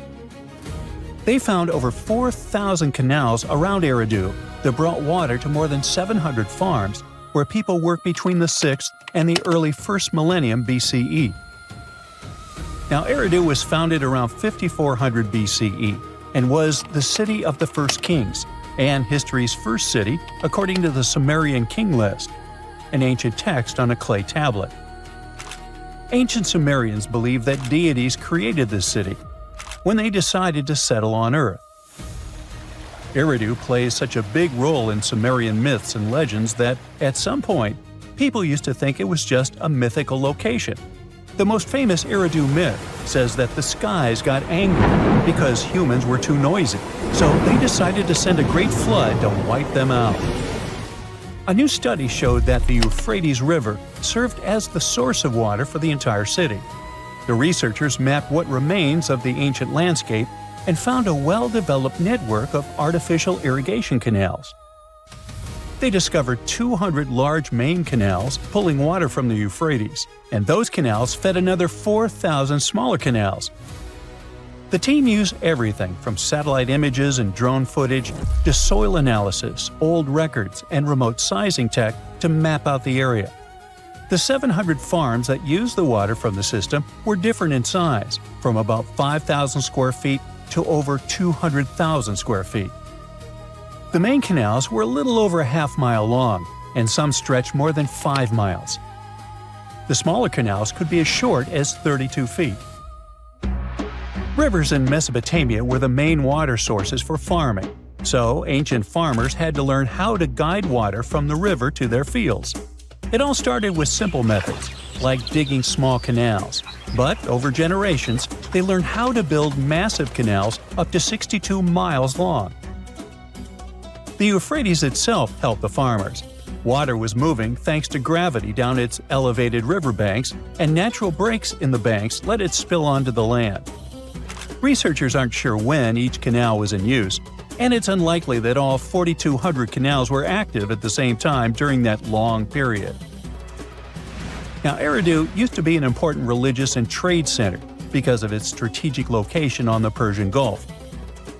Its economy mostly had to do with fishing, thanks to the Euphrates River. Researchers found fishing nets and weights and whole bales of dried fish at the site. And there were even models of reed boats, the earliest physical evidence we have for constructed boats anywhere. The city was thriving until people abandoned it around the year 600 BCE, and scientists still aren't sure why they did it. The local residents, plus the visiting pilgrims and merchants, had just exhausted all the resources of the land. They had to let it rest several times before abandoning the city for good. It happened when the Euphrates changed its course, and they lost their main source of water. Now, many centuries later, in 1854, a British official was on a mission to this area to check out a remote place that had a bunch of mounds called tells, which are piles of debris left behind by ancient human settlements. At first, Taylor wasn't impressed. He had been hoping to find something big, maybe statues, ancient writing, or ruins of palaces and temples. But with the brief time he had, all he found were things like walls, drains, stone platforms, and pieces of limestone columns decorated with tiny mosaic cones. But he didn't know that these boring mounds were hiding one of the oldest cities on Earth, Eridu. The people at the British Museum got interested in the finding, but the first full-scale excavations took place here only around a century later. The local Iraqi authorities got really interested in the excavations as they were hoping to find more about the earliest days of Mesopotamian history. So they focused on Mound 1, a massive tell as tall as an 8-story building. Soon they uncovered part of an unfinished step pyramid from the end of the 3rd millennium BCE. As they dug deeper, they found layers of human life going back in time. There were levels from the Uruk period, and even remains from a time before the Sumerians called Proto-history. In those lower layers, they discovered multiple rebuilds of the Temple of Enki, the city's main deity. People rebuilt this temple again and again for over 2,000 years. Every time the temple collapsed, they built a new one right on top. Each new version of the temple was bigger and more impressive than the last. From the middle of the 4th millennium BCE, these temple buildings became massive, more advanced than anything else humans had built up to that point. The city in Eridu was also becoming more complex, with clear social classes. Eventually, they stopped rebuilding the temple and put up a step pyramid on top of the ruins. Even though Eridu faded, it likely stayed important as a religious site. Archaeologists found pottery from the 2nd and 1st centuries BCE during excavations, although there were no signs of houses. The Sumerians were an innovative civilization, as you can tell. By 1500 BCE, they invented the cedar plow, a tool that let farmers plow and plant seeds at the same time, using animals like oxen to pull it. This gear even came with instructions. The Sumerian Farmer's Almanac gave farmers advice on how to grow more crops with proper tilling and irrigation.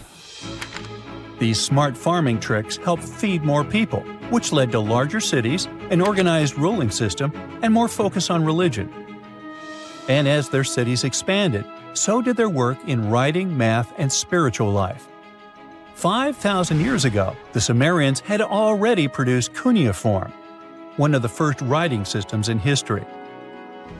So another recent find from the same part of the world proves that bureaucracy existed already 4,000 years ago. Archaeologists found ancient administrative tablets in another ancient Sumerian city. These clay tablets are the oldest solid proof we have of the world's first empire, the Akkadian Empire.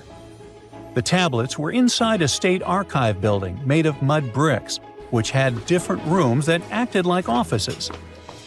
Now, before this discovery, archaeologists didn't really understand how the first known empire in the world, the Akkadian Empire, worked behind the scenes.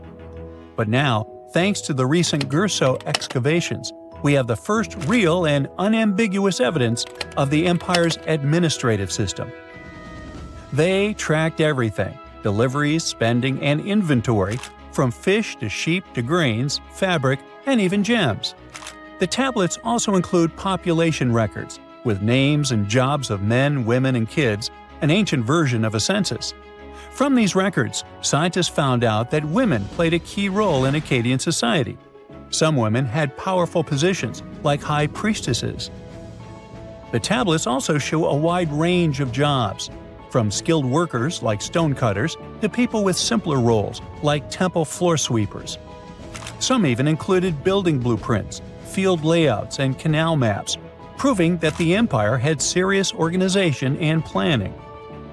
Eventually, the city rebelled and gained its independence, and the Akkadian Empire's 150-year rule ended. Now, researchers are carefully cleaning and translating the tablets to fully understand what they say. These new finds will replace older, incomplete ideas about the empire and give us a way more accurate picture of how Akkadian power and the ruling system actually worked. Archaeologists recently found something fascinating from a forgotten Maya kingdom, a tomb hidden in a collapsing pyramid.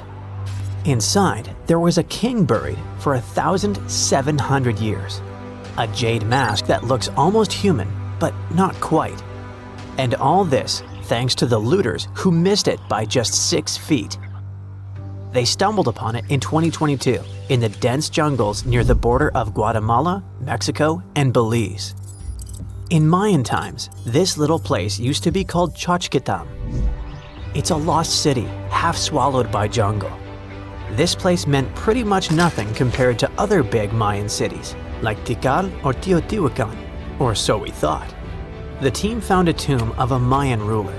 The artifacts, the names of kings, all this revealed that Xochitlam wasn't just some tiny village. It was a pretty important place for that culture, and what they found inside that tomb may rival the treasures of any Maya metropolis.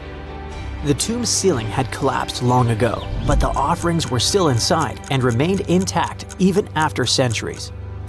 They recovered over 16 spondylus shells. These things were used by the ancient elite for power and rituals.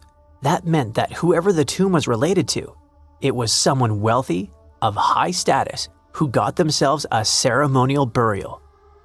Archaeologists also found carved femur bones. They were etched with hieroglyphs and names.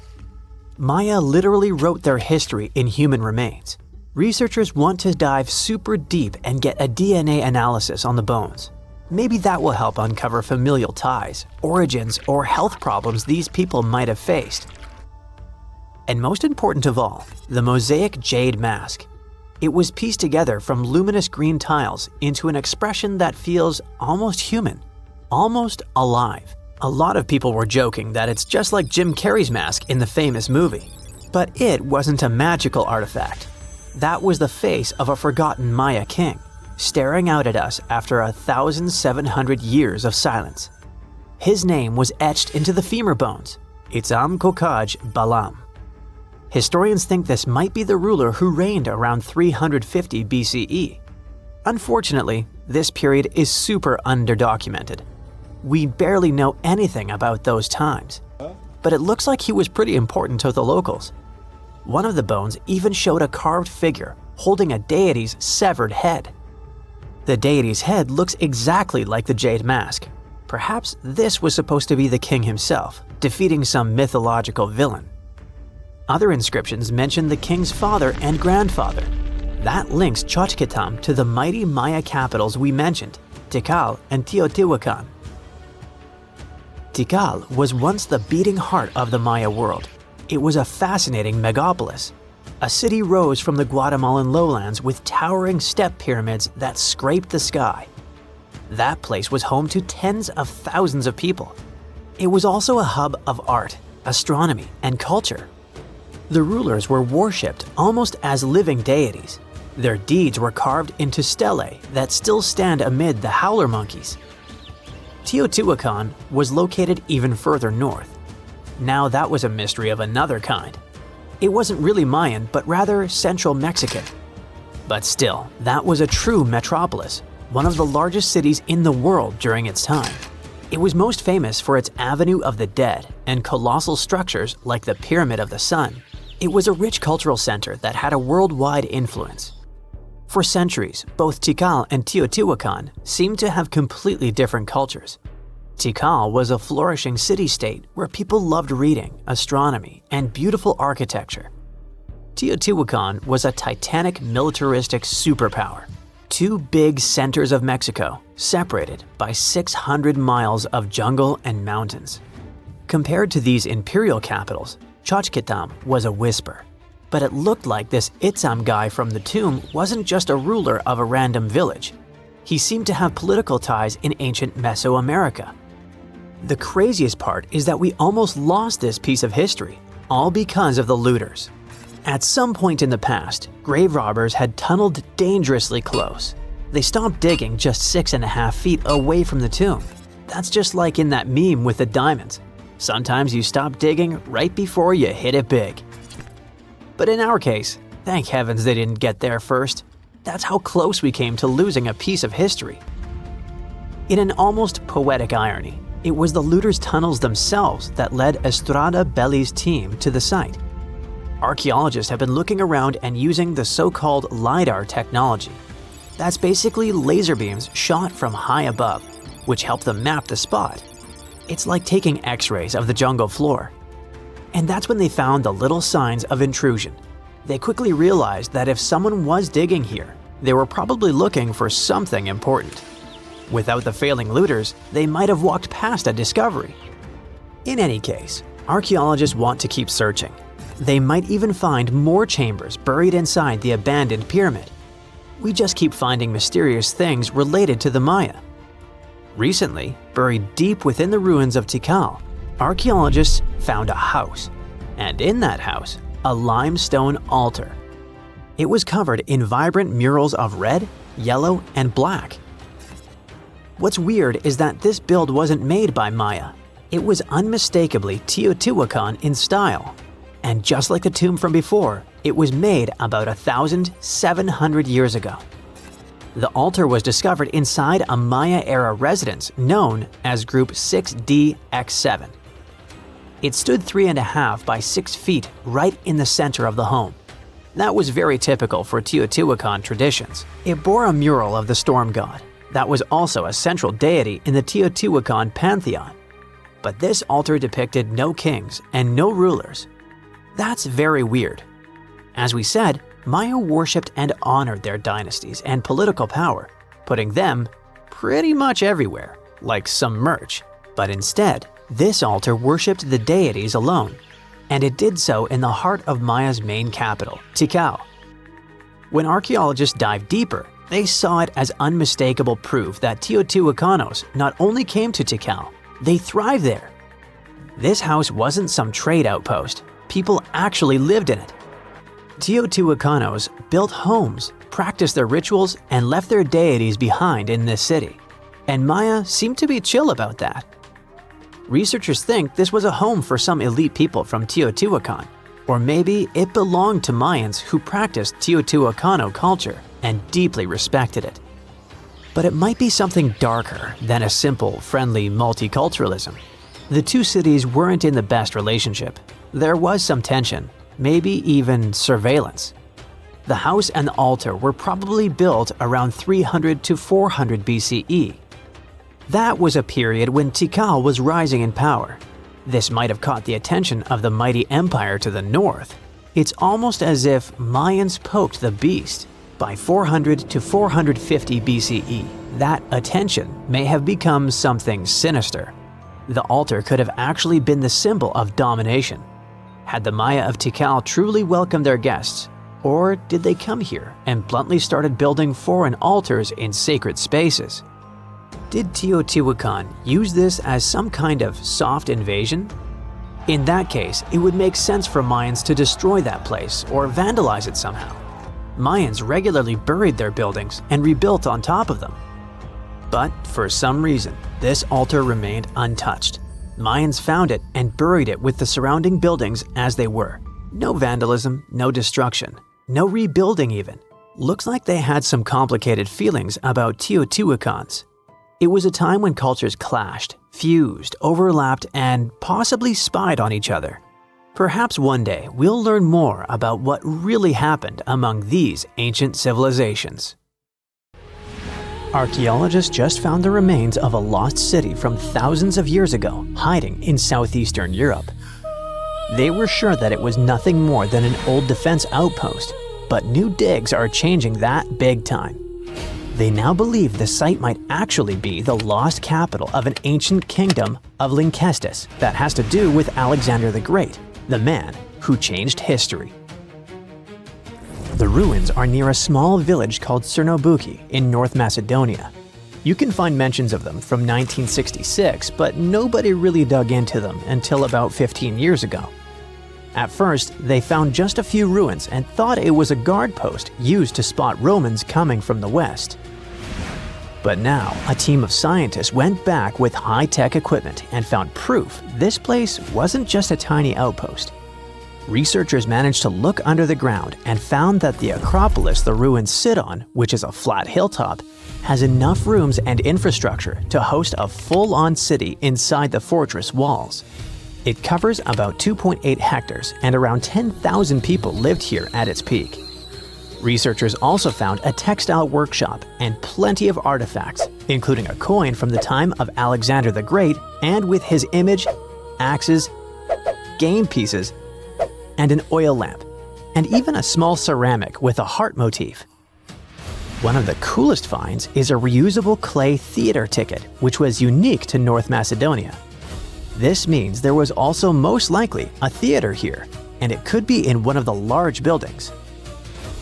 Experts used to think that the city was from the time of King Philip V, but now, thanks to the coin and especially the ancient tools and broken pottery that were found, they believe people might have lived there during the Bronze Age.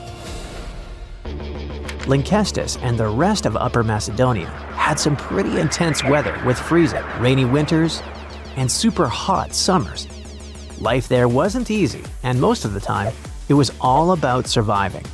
The people who lived in the area were mostly nomadic herders, and they had to move around depending on the season. They traveled with their flocks of cattle, goats, and sheep, always looking for the best pasture lands. Back then, Macedonia was kind of like the outsider of the Greek world. It was part Greek, but powerful city-states like Athens and Sparta didn't really accept it. Thanks to this position on the edge, Macedonia had the chance to mix Greek traditions with local culture. Eventually, they took over and changed the whole ancient world under kings like Philip II and Alexander the Great.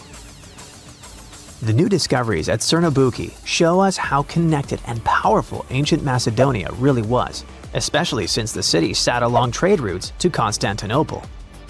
Big historical figures like Octavian and Agrippa might have passed through the area on their way to clash with Cleopatra and Mark Antony. The place could also be the lost capital of the ancient kingdom of Lynkestis or Lyncus. Some experts think that a major city in Upper Macedonia could be where Queen Eurydice was born.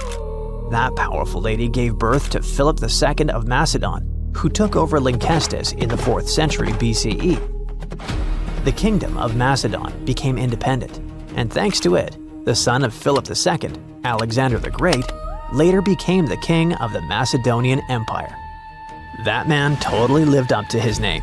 In just 13 years, he created one of the biggest empires in history, stretching from Greece all the way to Egypt and India. And he managed to do all that before passing away at just 32 years old. Researchers plan to dig deeper into this important site to learn more about the early civilizations of Europe.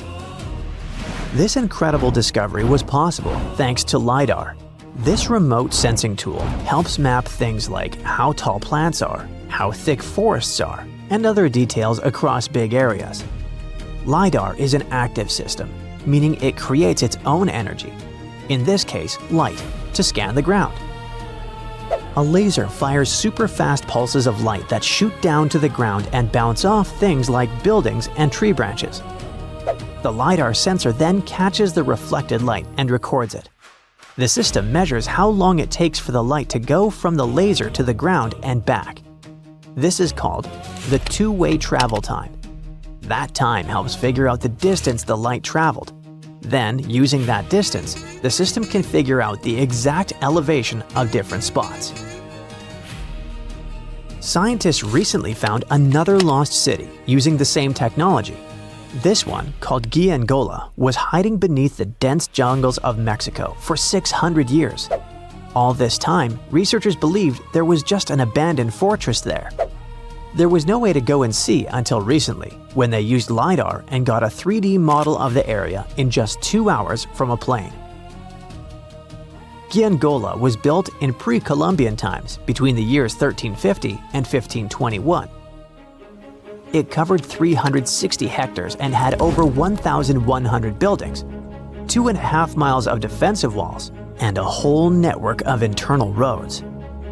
The city had a well-planned urban layout with temples and ball courts and separate neighborhoods for the elites and commoners. It was a crucially important place for the Zapotec people, a group that had lived in the area since around 600 BCE. In Giangola, families lived together in homes with big patios in the middle, surrounded by rooms. As families grew bigger, they would add more rooms and expand their homes. Since Giangola was surrounded by mountains, the locals tried to use every piece of land on the slopes that was good enough to build a house. They even used natural drainage of the area to have water, and they must have been great at construction, as many of their constructions are still standing today. But at some point in the beginning of the 16th century, they didn't have enough fresh water and good farmland to grow food, and moved away to nearby Tehuantepec. Archaeologists plan to learn more about how the Zapotecs were organized, how they ruled their cities, and how they interacted with the Spanish when they arrived. They plan to study all 1,170 buildings found in the LiDAR scan, and it'll take a few years. Another recent find, made with the same groundbreaking tech, is a massive city that lay hidden beneath the thick green canopy of the Amazon rainforest. A whole network of houses, plazas, roads, and canals was hiding in the shadow of a mighty volcano. Many scientists thought that ancient Amazonian people lived in tiny huts and cleared patches of land to survive. But this city, built 2,500 years ago and inhabited for nearly 1,000 years, debunked that theory and changed everything. Now, researchers think tens of thousands or even hundreds of thousands of people lived in complex urban societies. They scanned the area and found that 6,000 rectangular platforms, each about 66 by 33 feet and 6 to 9 feet high. These structures were arranged in clusters around central plazas that had straight roads with perfect right angles and paths connecting them. One of the roads was an impressive 16 miles long. Building straight roads like this is way harder than just going with the landscape. Some of these roads may have had great spiritual or ceremonial significance. The civilization was thriving thanks to rich soil from a nearby volcano. But the same volcano may have also led to its downfall. Researchers also found signs of threats to the cities, such as ditches that blocked entrances to the settlements. Maybe some people living nearby were trying to get in.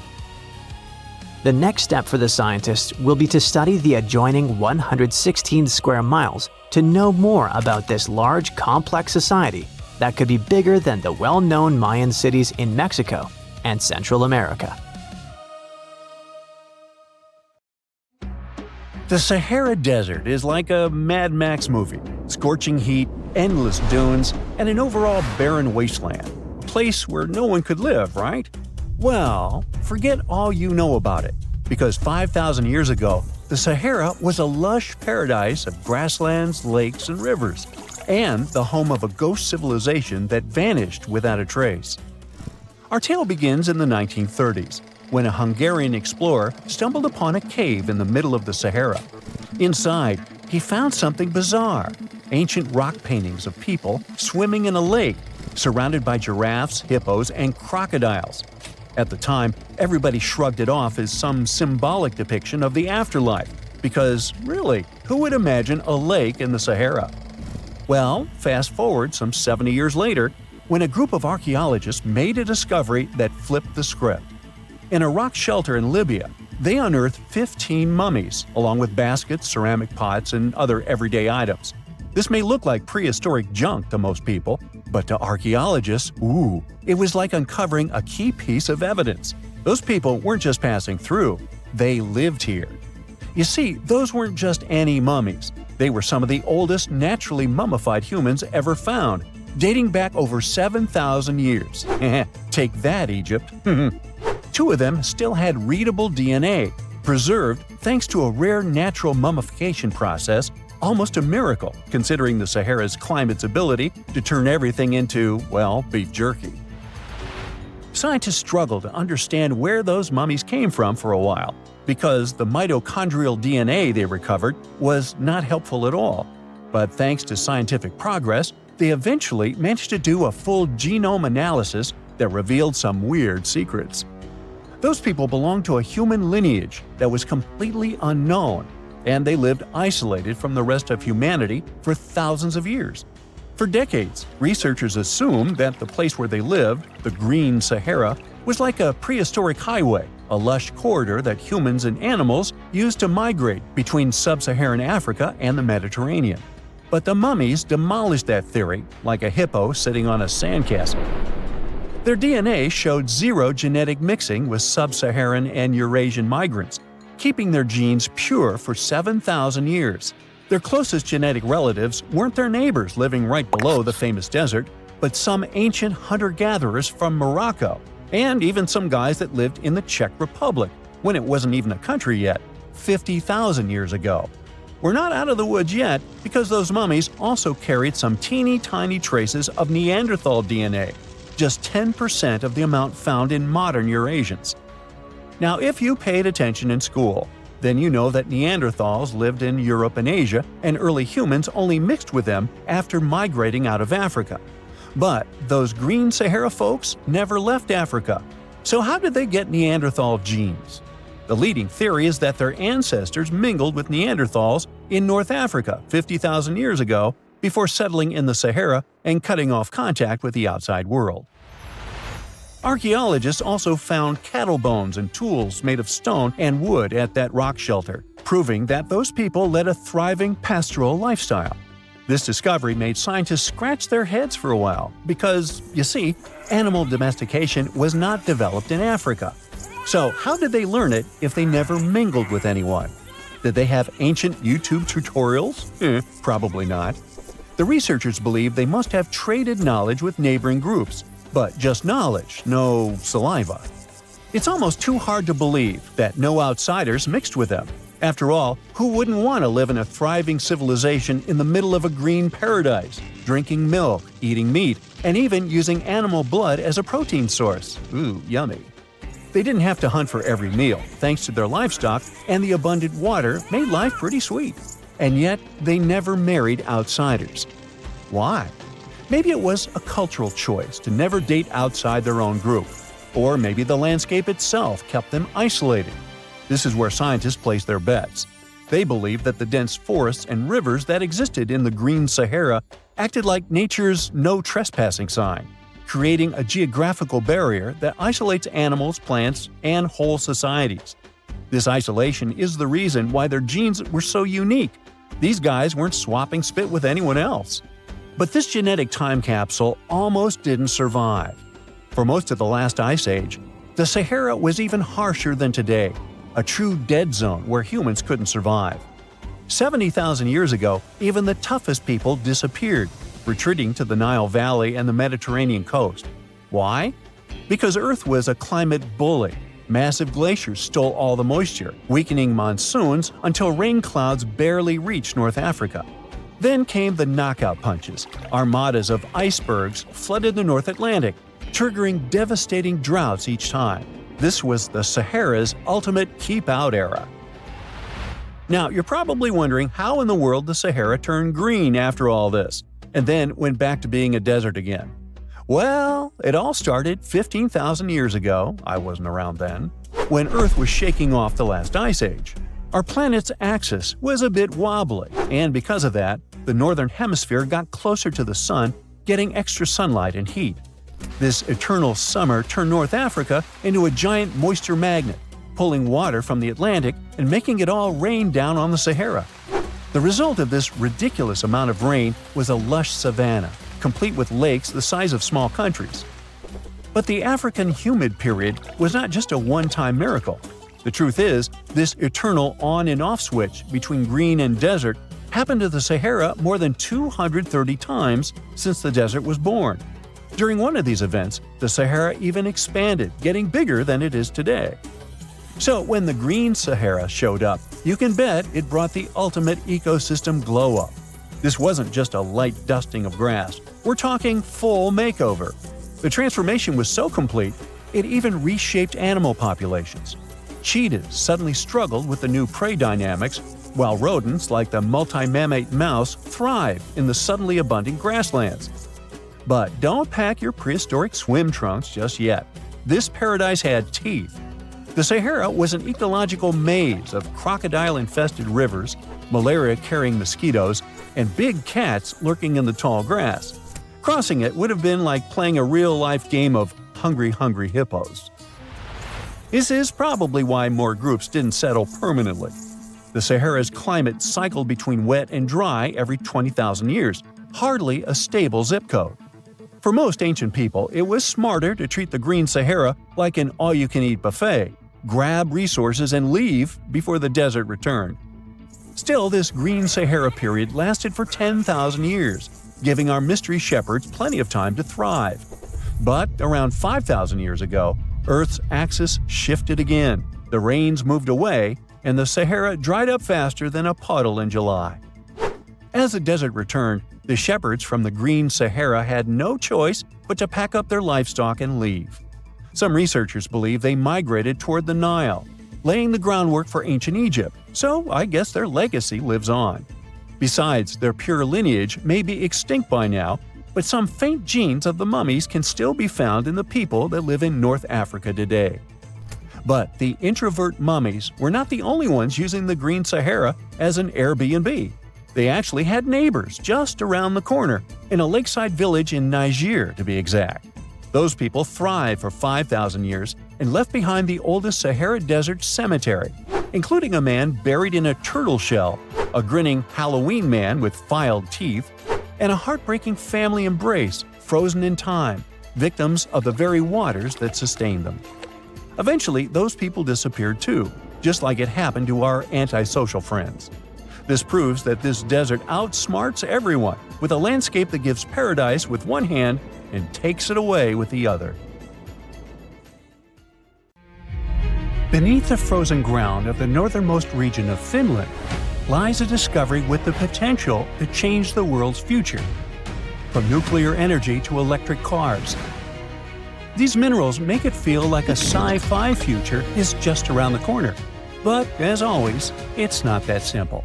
Let's explore why.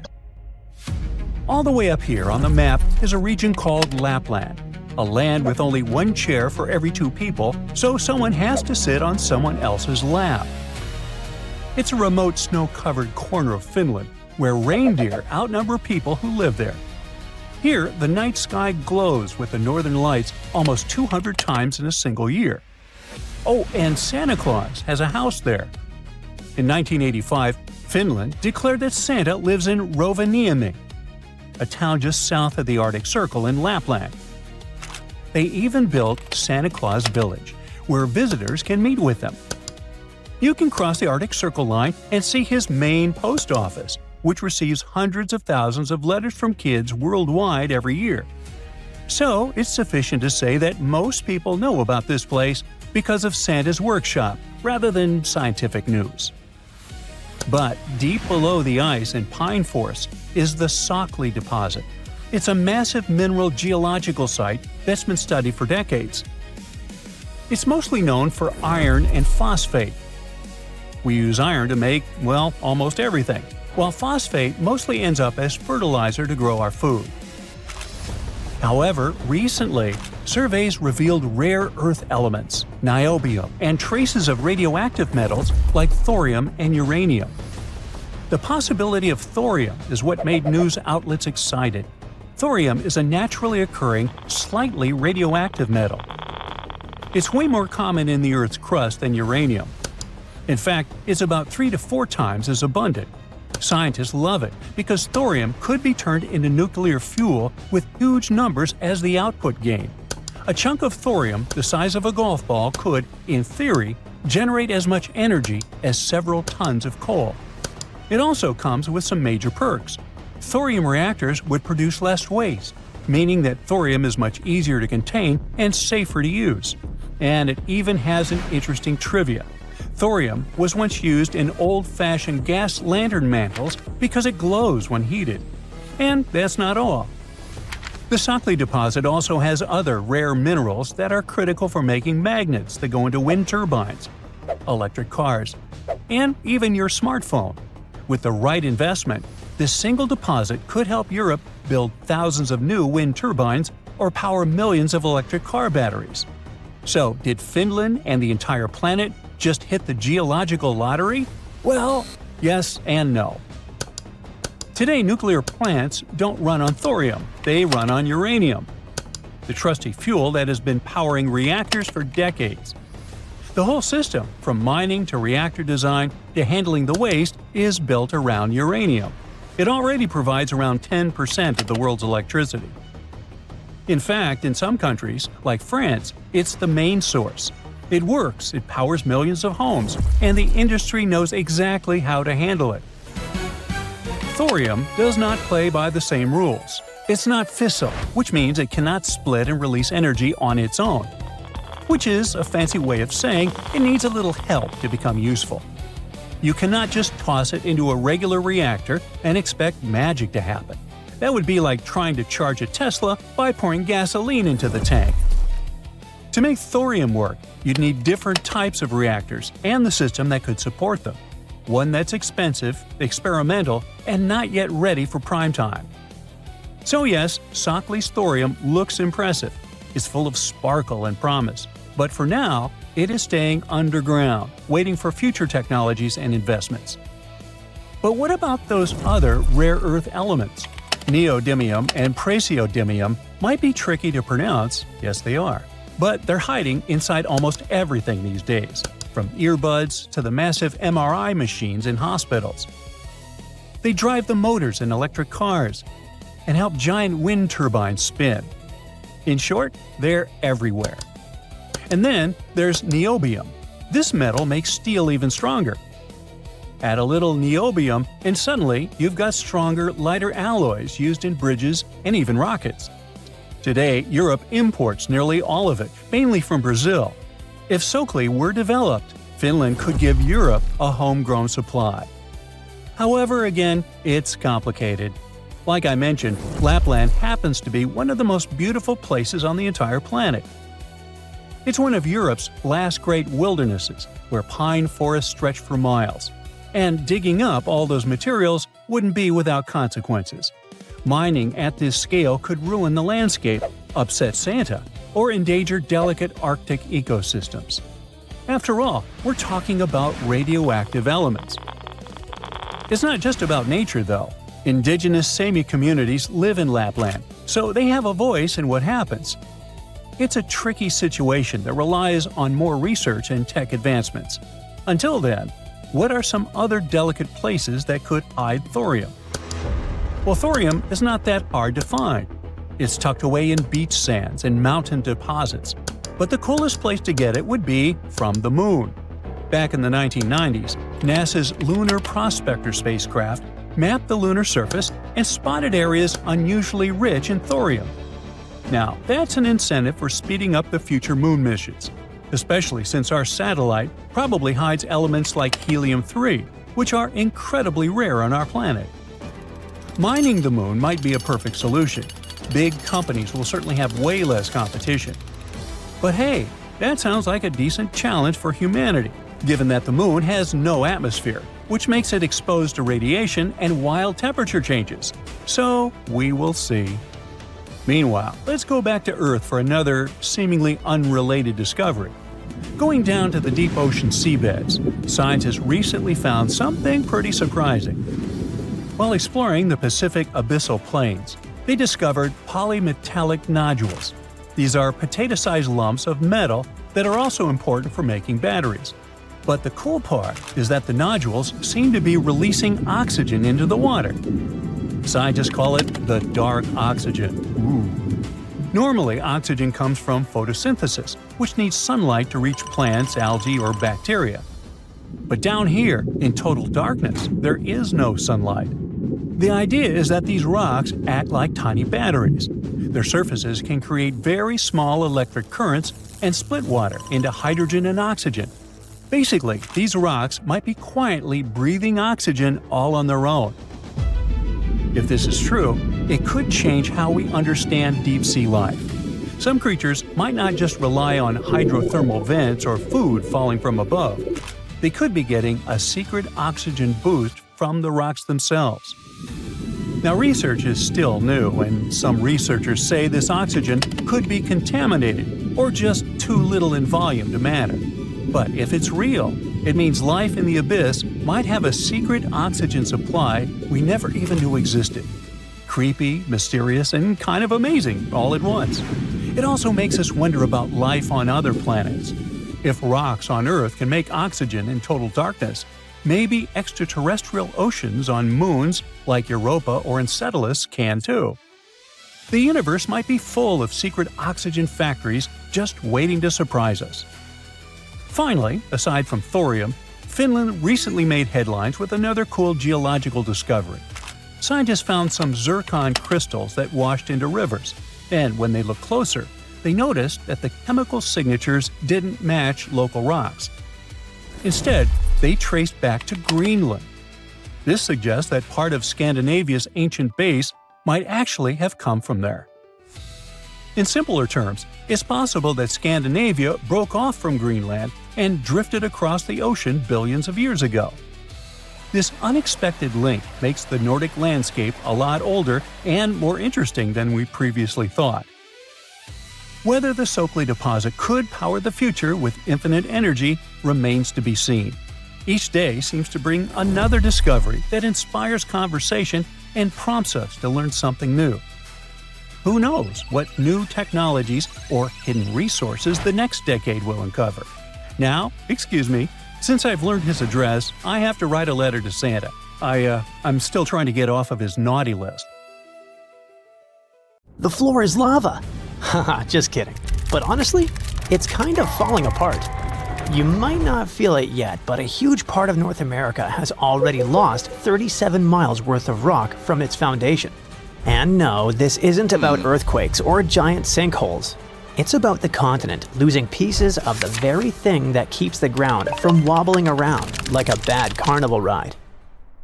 A team of researchers has just dropped a geological bombshell. Part of North America's ground is thinning out like a very sad, very slow ice cream drip. How do they know? They basically gave Earth a high-tech full-body MRI and created 3D maps showing how rocks once considered indestructible are now melting away into the planet's guts, like an upside-down cheese pizza inside an oven. But to really understand this mess, you first have to meet my old friends, cratons. Cratons are like the roots of the continents. They're thick, tough, and ancient. We're talking billions of years old. These bad boys survived meteor impacts, supervolcanoes, and even the tectonic movement of plates. If the plates got into fistfights, for example, you can bet we would see mountain ranges being born. If they got a divorce, drifting apart from each other, then a whole new ocean would be born. All of these things leave scars on the surface of Earth, but the cratons seem to always remain unfazed, like the cockroaches of geology. And since a craton can basically get punched in the face and feel nothing, scientists always assumed these things were nearly indestructible. But then, a group of researchers took their fancy machines to the test and realized that, wait, the cratons are falling apart? How? Enter the Farallon Plate, a really ancient tectonic plate that started to slide under North America's major plate over 100 million years ago. This is a pretty normal process, actually. It's called subduction, and it's how Earth recycles rocks and keeps itself from overheating. This subduction thing has been happening for so long that, by now, the Farallon is almost 400 miles away from the craton, sitting pretty chill at the lower mantle, weirdly close to the outer core of our planet. But the Farallon has been causing trouble, like that one roommate who moved out but keeps leaving weird stuff in the fridge. You see, as it sinks, it tugs on the bottom of North America's foundation, stretching it out and causing pieces to fall off into the deep mantle. And if that wasn't enough drama, the sinking Farallon has also leaked water and carbon dioxide into the surrounding rocks, making the craton even softer and easier to shred apart. Thanks, Farallon. Very cool of you. By studying hundreds of earthquakes across thousands of monitoring stations, scientists have confirmed the story. Big chunks of continental material are dripping downward, thinning the craton by as much as 37 miles. That's more missing rocks than can fit into a milk carton. Sounds dramatic, right? But don't worry. This is happening at a snail's pace. It'll take millions of years for anything noticeable to happen. Your great-great-great-great few grandkids from the distant future might still be standing on solid ground. But don't get too comfy. This thing may not be an urgent problem, but there's another type of sinking that's happening faster than you can say, "Help!" Here's the thing. By 2050, at least 32 major cities in the US, including New York, Baltimore, and Charleston, could be partially underwater. And guess what? This one is mostly our fault. Scientists noticed that since 2007, some cities have been sinking into the ground between 0.04 and 0.08 inches every year. Charleston, in South Carolina, is pulling ahead in the worst way possible, sinking 0.15 inches annually. Sure, these numbers sound tiny and a bit ridiculous, but Charleston is barely 9 feet above sea level, and a little sinking goes a long way when the ocean is breathing down your neck.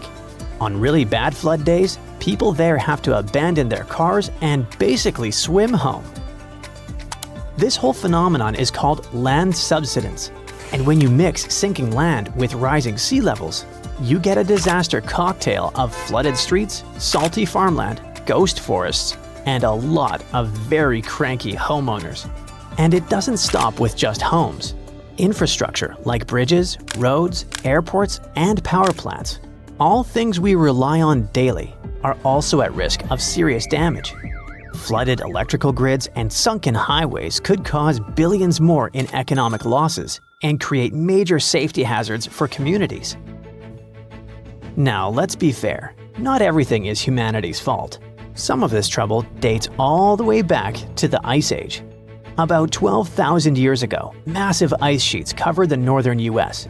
They were heavy, like seriously heavy. The weight pushed the land down, and when the ice melted, the ground didn't just pop back up like a trampoline. Instead, it started playing a weird game of geological seesaw. The places that were squished started rising, and the places that weren't got pulled down. This whole process, called glacial isostatic adjustment, try to say that 3 times fast. But of course, humans found a way to make it worse. Groundwater extraction is a major culprit. Think of it like pulling the stuff out of the mattress. After a while, the whole thing just sags. In places like California's Central Valley, the land is dropping by up to 8 inches a year because we keep pumping out water during droughts. In cities like New York, the problem isn't just water. Skyscrapers themselves are making it worse. Yep, turns out if you stack millions of tons of concrete and steel onto soft ground, it tends to flatten. And in case you're wondering, the total mass of New York City's buildings is around 1.68 trillion pounds. That's about the same as 3.5 million statues of liberty piled up. With so much weight concentrated over a relatively small area, the underlying soils have no choice but to compress over time. And if you thought it couldn't get messier, think again. We've been building dams, which stop rivers from delivering fresh sediment to coastal areas. That sediment is kind of like Mother Nature's way of fluffing the ground back up. Without it, coastal lands are compacting like an old sponge. Plus, when wetlands are drained for agriculture or construction, the peaty soil dries out and collapses. Honestly, it's like the ground just can't catch a break. Scientists also noticed that the areas that used to be lush wetlands are now among the fastest sinking spots in the country, especially along the Gulf Coast. Louisiana, for example, is losing about a football field of land because of this mix of subsidence and rising seas. So what's the end game here for us regular people who just want to live above sea level? Well, it's not looking great. Ghost forests, which are basically drowned woodlands, are popping up. Farmland is turning salty and unusable. And even sunny day flooding, where streets flood without any rain, is becoming a thing. Yikes! Meanwhile, over on the West Coast, California is not exactly winning either. San Francisco and Los Angeles are both sinking, which means that rising sea levels could hit them twice as hard and twice as fast. In some places like the Palos Verdes Peninsula, the ground has been sinking so fast, people over there might as well live like moles. So, is America turning into the next Atlantis? Probably not next week, but without serious action, like cutting back on groundwater pumping and planning smarter cities, at least 500,000 people are in serious danger. And the housing damage could easily rack up a jaw-dropping $109 billion by 2050. In the end, while North America isn't about to sink like a poorly made souffle, it's definitely showing some cracks in the crust. So maybe let's ease up on groundwater pumping, rethink how and where we build, and invest a little more in keeping our feet dry. After all, if the floor really does become lava someday, we're gonna wish we had at least fixed the leaks first. Deep inside the heart of the Amazon rainforest lies a cave so massive, it defies logic. Stretching for 2,000 feet, this tunnel is so big a human could easily walk around inside of it. Its walls are etched with deep, mysterious claw marks. But this is just one of many. If you travel to the south of Brazil, you'll stumble upon over 1,500 similar caves, ranging from modest tiny burrows to massive passageways. These are not your average spooky, bat-filled caverns. They're what researchers call paleo burrows, also known as ancient underground structures dug by creatures so colossal they make modern elephants look small. Whatever creature dug those tunnels displaced 800 elephants worth of dirt. I know, it still looks like a normal cave, but experts noticed this one was special because the walls were too neat and rounded, and the floor was too smooth. Besides, no water or erosion leaves such signs of serious digging power. These Brazilian caves are the largest geological records of animal activity on the planet. It's like stumbling into a prehistoric house made by creatures the size of cars.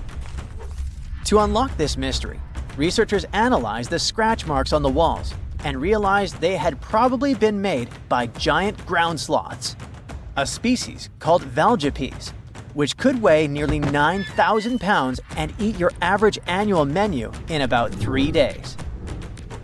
Despite being huge, these animals were not earthbenders. They had to work in groups if they wanted to dig such long tunnels. This is why scientists believe many sloths shared the same tunnel and dug it together. Even some giant armadillos may have helped with the digging. After all, they were ridiculously skilled excavators and lived there too. Okay, but why would a giant sloth or armadillo need a 2,000-foot-long underground lair? Great question. And the truth is, scientists aren't totally sure. It doesn't make sense for them to dig tunnels this massive just to escape predators, especially since the tunnels were big enough for a saber-toothed tiger to crawl in, for example. So, unless they installed prehistoric security systems, this theory has holes. Haha, pun intended. The best bet is probably climate. Back then, everything was drier and colder, and some species of giant sloths were living their best lives back when Earth was transitioning between cold and warmer periods. Their big bodies usually protected these animals from temperature changes, but drastic fluctuations probably made them hide in order to survive. Besides, just like modern sloths, giant sloths probably had a hard time maintaining their body temperature, and going underground for a while is a great way to protect your babies and save some energy. After all, the bigger you are, the more energy you spend. Some scientists believe these tunnels might have had rotating tenants. One sloth moves in, digs a bit, leaves some scratch marks, moves out.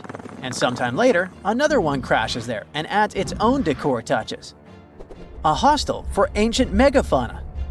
All evidence points to a more timeshare situation than a prehistoric private property. After all, these creatures weren't exactly social butterflies. Most sloths and armadillos usually keep things strictly one-on-one, just mom and baby. Yeah, dad sloth stuck around only for the good part. But you probably noticed one tiny detail here. These guys are not around anymore. They went extinct 11,000 years ago, right around the time humans started to get popular on Earth, when another ice age was ending. In fact, 80% of all mammals that were heavier than 2 pounds disappeared then. The first culprit is, of course, the usual suspect: humans. Around 10,000 years ago, a wave of skilled hunters using distinctive tools like spear points spread across North America. The theory goes that American animals weren't used to this new predator, making them easy targets. Once the big plant eaters started vanishing, The big meat-eaters followed. They didn't have enough food to survive, and it wasn't just excessive hunting that caused some damage. Early humans may have also harmed ecosystems in ways that made survival harder for large species. But wait, there's another suspect: climate change. Around the same time, Earth's climate got a major shakeup. The climate was going from super cold to only slightly cold. Just so you know, Earth's temperature was about 46 degrees Fahrenheit, making seasons change and plants perish. And if plants are no longer around, big animals that eat them, like our friends giant sloths, have less nutrition, making them even more vulnerable. Many scientists now think that both human impact and climate change played a role, just in different ways depending on the region. In some places, humans may have tipped the balance. In others, nature itself did the job. Either way, it was a perfect storm that ended the age of giants. Turns out, being huge isn't always a plus. Giant animals tend to live longer and reproduce slowly, which makes them sitting ducks when disaster strikes. Besides, it takes a long time for these guys to bounce back. After dinos disappeared, for example, it took 15 million years for new mega mammals to stomp onto the scene. The last major extinction happened around 12,000 years ago. Not really enough time for brand new massive beasts to evolve. Today's biggest ground animals, like elephants, rhinos, and bison, aren't newcomers.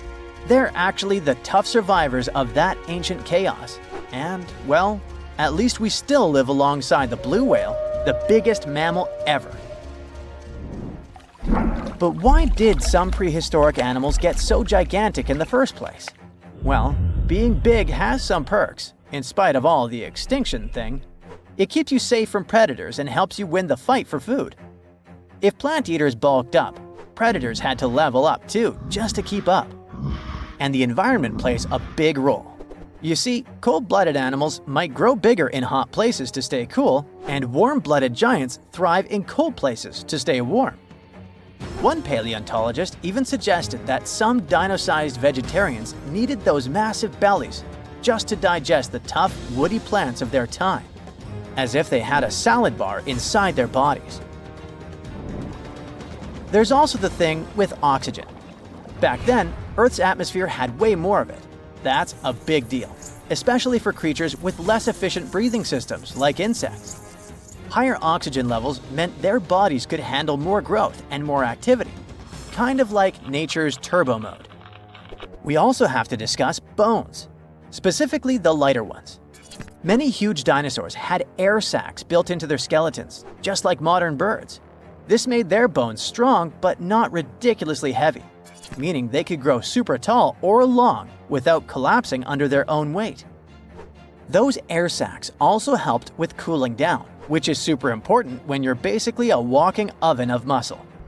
On the flip side, modern mammals are limited by gravity and biology. Bigger bodies need stronger hearts, lungs, and blood pressure just to keep functioning, and land doesn't offer much support. This also explains why whales got even bigger than dinosaurs. The ocean acts like a natural support system, which pretty much means that buoyancy helps hold up all that mass. So blue whales can hit a jaw-dropping 330,000 pounds without turning into pancakes. On land, that kind of size would be a serious health hazard.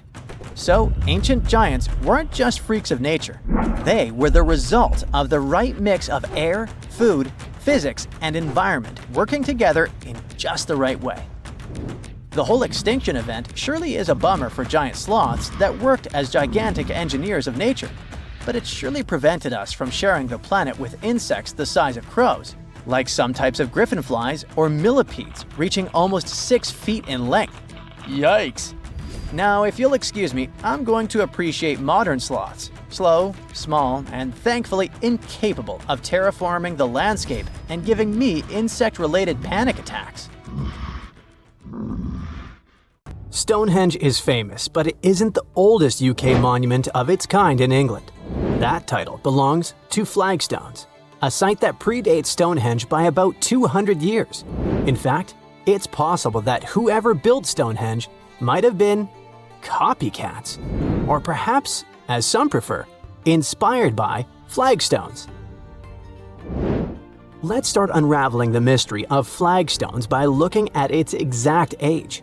To crack this ancient puzzle, scientists turned to a powerful technique: radiocarbon dating prehistoric monuments. This method works on organic materials like wood, bone, or charcoal that are up to about 60,000 years old. Each of these materials contains something called carbon-14. When an organism passes away, its carbon-14 starts to break down at a predictable rate. By measuring how much is left, scientists can estimate the age of these ancient objects. The method is really impressive, so it doesn't come as a surprise that the inventor of this method was awarded the Nobel Prize. Radiocarbon dating has revealed that people built flagstones around 3,200 BCE, making it older than even the earliest parts of Stonehenge. But the mystery of flagstones is just beginning to unfold. Flagstones is located in Dorset, in southwest England, about 37 miles away from Stonehenge. It was discovered in the 1980s when workers were building a new road. Archaeologists dug up a huge circular ditch about 330 feet wide, made with overlapping pits. Inside the pits, they found the remains of at least 7 people, a cremated adult, 3 young individuals, and 3 other adults whose bodies were partly cremated. This shows that people could have used the site as an ancient cremation burial site.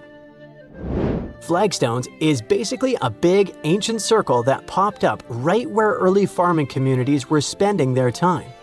If you went there today, you wouldn't see any obvious walls or banks, but if you look inside the pits that make up the circle, you'll find chalk rubble from both sides. That's a clue that when people dug these pits, they used the dirt and chalk they took out to build up banks both inside and outside the circle. This special spot sits right in the middle of a whole bunch of other really old monuments and sites, which were built over thousands of years during the Neolithic and Bronze Ages. Experts have figured out the ages of some of these nearby places really well. For example, the ditch at Maiden Castle dates back to around 3,600 BCE, and the Big Henge at Mount Pleasant was built around 2,600 BCE. Today, half of Flagstones is under that road, and the other half is under an old historic house looked after by the National Trust. You can find objects from the site at the Dorset Museum. Because flagstones and early Stonehenge look so similar, with round enclosures, pits, and cremated burials, scientists used to think they appeared at the same time. But thanks to radiocarbon dating, we now know flagstones, this ancient cremation burial site, is the earliest big circular monument ever found in Britain. To figure out how old the site really is, researchers tested things like human bones, red deer antlers, and charcoal found there. One of the most puzzling discoveries was a young man who was buried under a huge sarsen stone in the middle of the circle. Someone left him there about 1,000 years after people used the site for the first time. This find just added to the mystery of flagstones. You're probably wondering about the flagstones versus Stonehenge comparison. Well, the latter is a mystery on its own, a big old circle of giant stones in the south of England. Those who made it didn't write anything down, so we don't know exactly what they were thinking. One old tale says that King Arthur's wizard, Merlin, used magic to move the stones from Ireland, where giants had put them together. Another story says that people from Denmark built it. Today, some people think extraterrestrial visitors made it. A man named John Aubrey started studying Stonehenge in the 1660s. He thought the Celts had built it for their priests, called Druids, but that turned out to be wrong.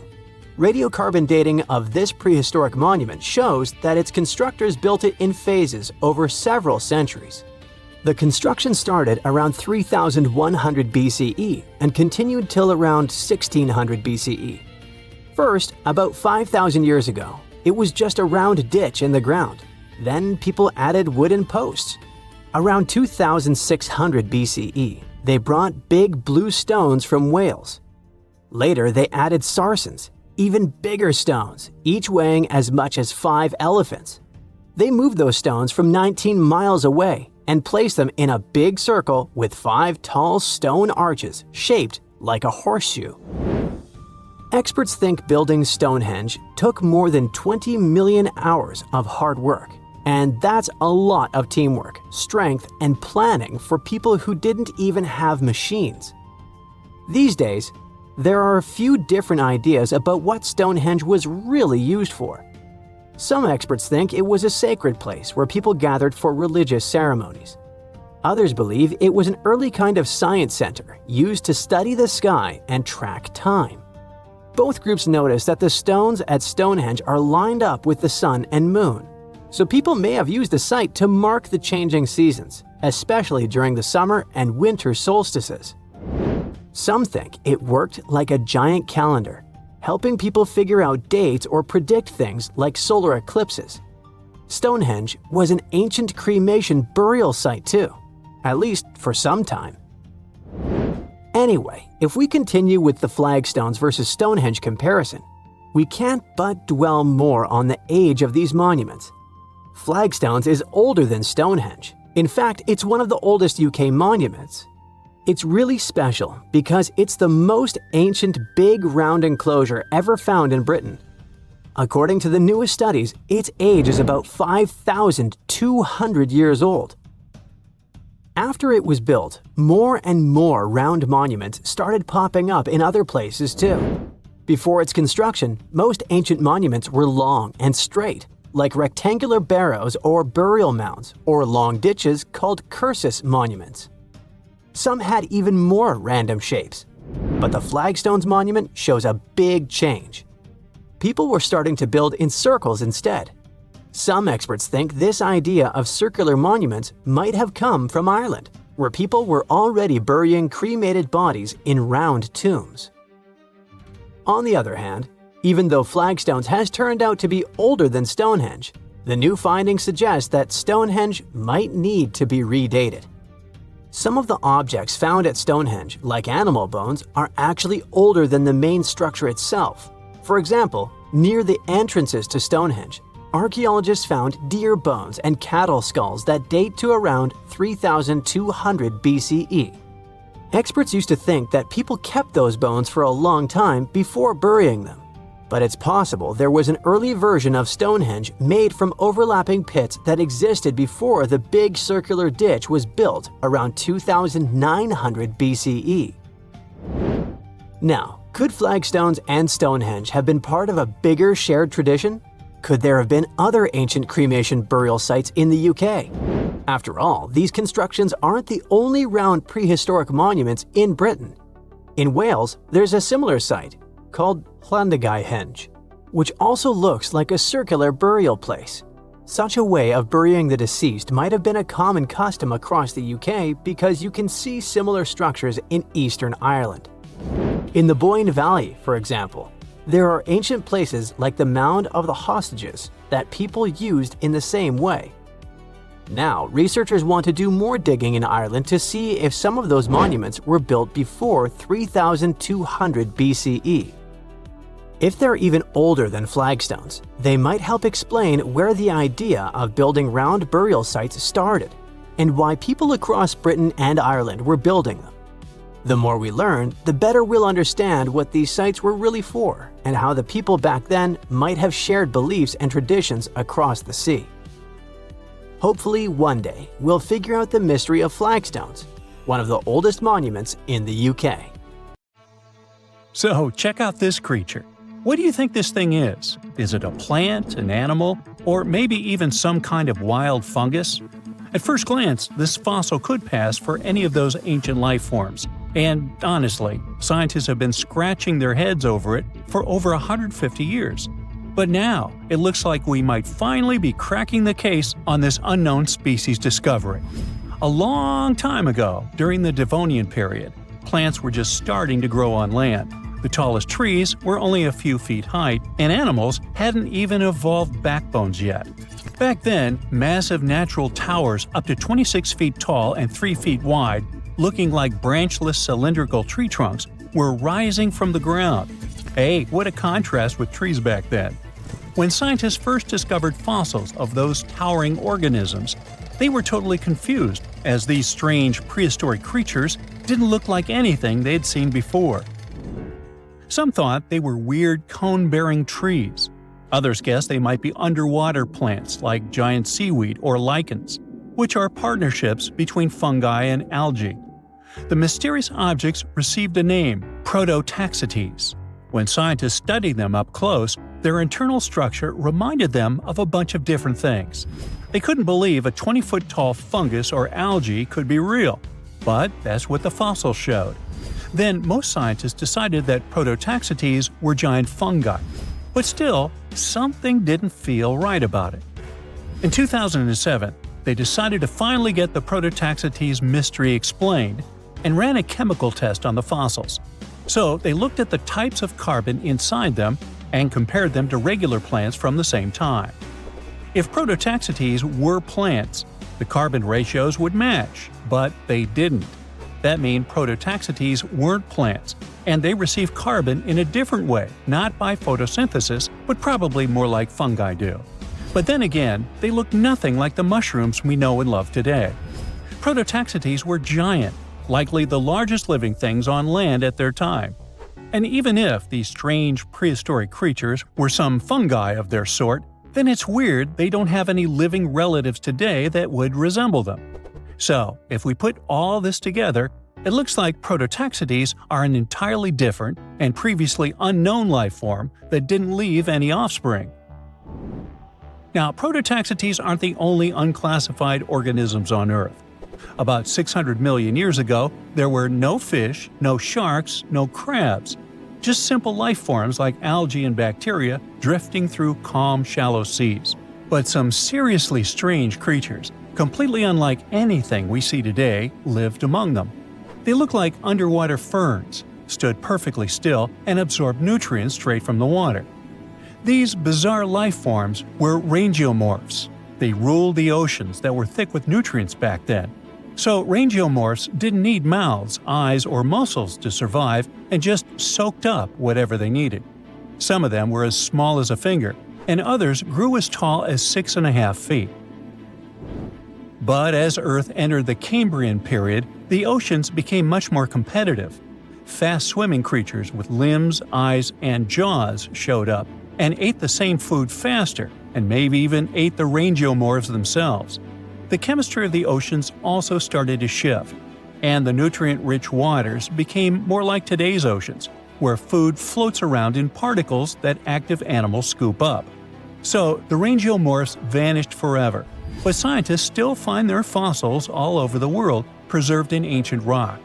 They had an incredible fractal design, a pattern that repeated itself at every level, from the smallest branches to the full body. Using fossil clues, researchers built 3D computer models of what rangeomorphs looked like. They found out that these strange prehistoric creatures filled their space in a nearly perfect way. They were like optimized living sponges. But scientists still can't agree on where exactly rangeomorphs fit on the tree of life. At first, they argued over whether they were plants, animals, fungi, or something completely different. Now, most agree they were primitive animals, though they were so different that they might deserve their own unique branch, what scientists call a clade.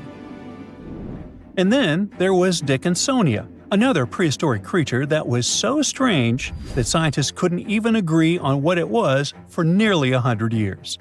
Some thought it was a giant single-celled amoeba. Others thought it was a type of lichen, or maybe a failed evolutionary experiment. This bizarre life form lived about 558 million years ago, long before dinosaurs, sharks, or even insects showed up. After many years of studies, Australian researchers finally got proof that Dickinsonia was an animal, and possibly the oldest one scientists have ever found. They solved the mystery thanks to really well-preserved fossil fat molecules stuck in the rock near the White Sea. These molecules were a type of cholesterol, the kind of fat found in animal cells. If cholesterol is present, it almost certainly came from an animal, sort of like animal DNA. Dickinsonia lived millions of years earlier than scientists had previously thought, and didn't look anything like modern animals. It had no head, no mouth, no arms, no legs, and definitely no organs. It was oval-shaped, like a giant pill bug or flattened jelly bean, with weird ridges running across its body. Some were tiny, but others grew up to 5 feet long, the size of a person. It didn't swim or walk, but was just lying on the seafloor, soaking up nutrients from the water or absorbing stuff through its skin. It was tricky to identify because most fossils came from high-pressure rock, where heat had destroyed all the delicate organic stuff scientists needed to study. To get to the good fossils, researchers had to rappel down 300-foot cliffs, dig out huge blocks of sandstone, throw them down, wash them, and then repeat the process. And inside one of those sandstone slabs was the fossil that changed everything. That helped finally confirm that Dickinsonia was an animal, which proves that complex animal life existed before the Cambrian diversification, where tons of new animals with bones, eyes, and limbs suddenly appeared. Scientists think the spot where they found these fossils might hold more clues about ancient life. For a long time, scientists had no clue what other group of ancient life forms, slime molds, were. These weird jelly-like blobs that pulse and ooze on rotten logs and forest floors aren't fungi like mushrooms, though people thought they were for years. It turns out they're more like amoebas, squishy, single-celled organisms that can move around. There are over 900 species of slime molds all over the world. You'll find them in soil, leaf litter, and especially on decaying wood. Scientists found them trapped in amber from 100 million years ago, and it looks just like modern slime molds. Scientists still know very little about how slime molds interact with other species, what role they play in ecosystems, or how they think without a brain, nerves, or a control center. But somehow, they can make decisions and adapt to their surroundings. That makes them a lot like social insects, like ants or bees, where no single bug is in charge, but the colony still works together as a smart group. Even without brains, scientists have trained slime molds to solve mazes just by responding to chemicals and learning from their environment. One way these organisms learn is through a process called habituation. It's sort of like how you get used to cold water after jumping in a lake, or stop noticing an annoying buzzing noise after a few minutes. That's your brain helping you tune out something harmless. Some slime molds can do this too. If they get in nasty conditions, like salty, dry, acidic environments or chemicals, they'll avoid them at first. But if there's food on the other side, they'll eventually get used to it and push their way through. And if you let slime mold go dormant and wake up a year later, it still remembers how to deal with salt. They even seem to be able to decide where to go based on where they found food in the past. With more and more unknown species discoveries, scientists can paint a better picture of Earth's biological past. Egypt has ruled as the owner of the world's oldest pyramid, until now. A newly discovered structure in Indonesia may predate Egypt by thousands of years. If this is true, it rewrites history. The world's first pyramid was born during the last ice age, and it's now located in the middle of the jungle.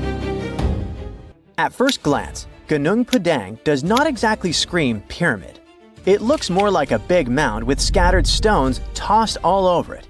But recent excavations have revealed that far beneath the surface, there are stone structures buried in multiple layers, deeper and much older than anyone expected. We're talking possibly 27,000 years old. This is serious if we're talking about humankind's history. Today, the oldest known ancient society with this kind of building knowledge is probably 11,000 years old and used to occupy the region of modern-day Turkey. We've talked about Göbekli Tepe in some of our previous videos. Gunung Padang has got the scientific community divided and raising big, life-changing questions. You see, the site of Gunung Padang has long been considered sacred by the locals. Many even call it the Mountain of Enlightenment, and still use the site to perform mystical ceremonies. Westerners had no clue this place existed until the late 1800s. That's when a Dutch explorer heard whispers about a strange mountain and went to see it for himself. Just 4 hours south of Jakarta, he found something wild. Stacked terraces connected by rough stone steps. massive flat stones covering the ground, and towering pillars everywhere. To him, it looked like an ancient ceremonial site, maybe even a burial ground. For almost 100 years, mainstream archaeologists simply ignored Gunung Padang. The story resurfaced when a group of farmers brought attention back to the mountain in 1979. By the 80s, researchers finally started digging and found pottery fragments dating back to somewhere between 45 BCE to 22 CE. But here's where this story gets interesting. Some studies suggest the deepest layers of Gunung Padang are between 16 to 27,000 years old. That means this pyramid could have been built during the last ice age. And if that's true, it's older than Egypt's famous pyramids, the ones we thought were the world's first. This whole theory comes from geologist Danny Hillman. His team used ground-penetrating radar, core drilling, and carbon dating to study Gunung Padang, and what they found was pretty wild. According to Hillman, this place is like a giant ancient layer cake, built in stages over thousands of years. The youngest layer is around 3,000 to 4,000 years old. That's roughly the age of the pyramids in Egypt. When you dig a little deeper, you find Unit 2, which was built between 7,500 and 8,000 years ago. But here's where things get truly mind-blowing. Hillman claims the deepest layer, Unit 3, could be as old as 27,000 years old. His study suggests that Gunung Padang isn't just a hill. It's a stepped pyramid, complete with chambers and hollow spaces hidden underground. Although there's not much info about these chambers. The geologist does admit his theory sounds crazy, but he says it's all real and legitimate data. Hey, this is just one theory. Those who disagree with Hillman say Gunung Padang was not man-made. It was nature-made. Maybe not the upper parts, which Hillman calls Unit 1. The lowest units, which are the units that could change our collective history, are the problem. To understand what the fuss is about, we need to look at the soil.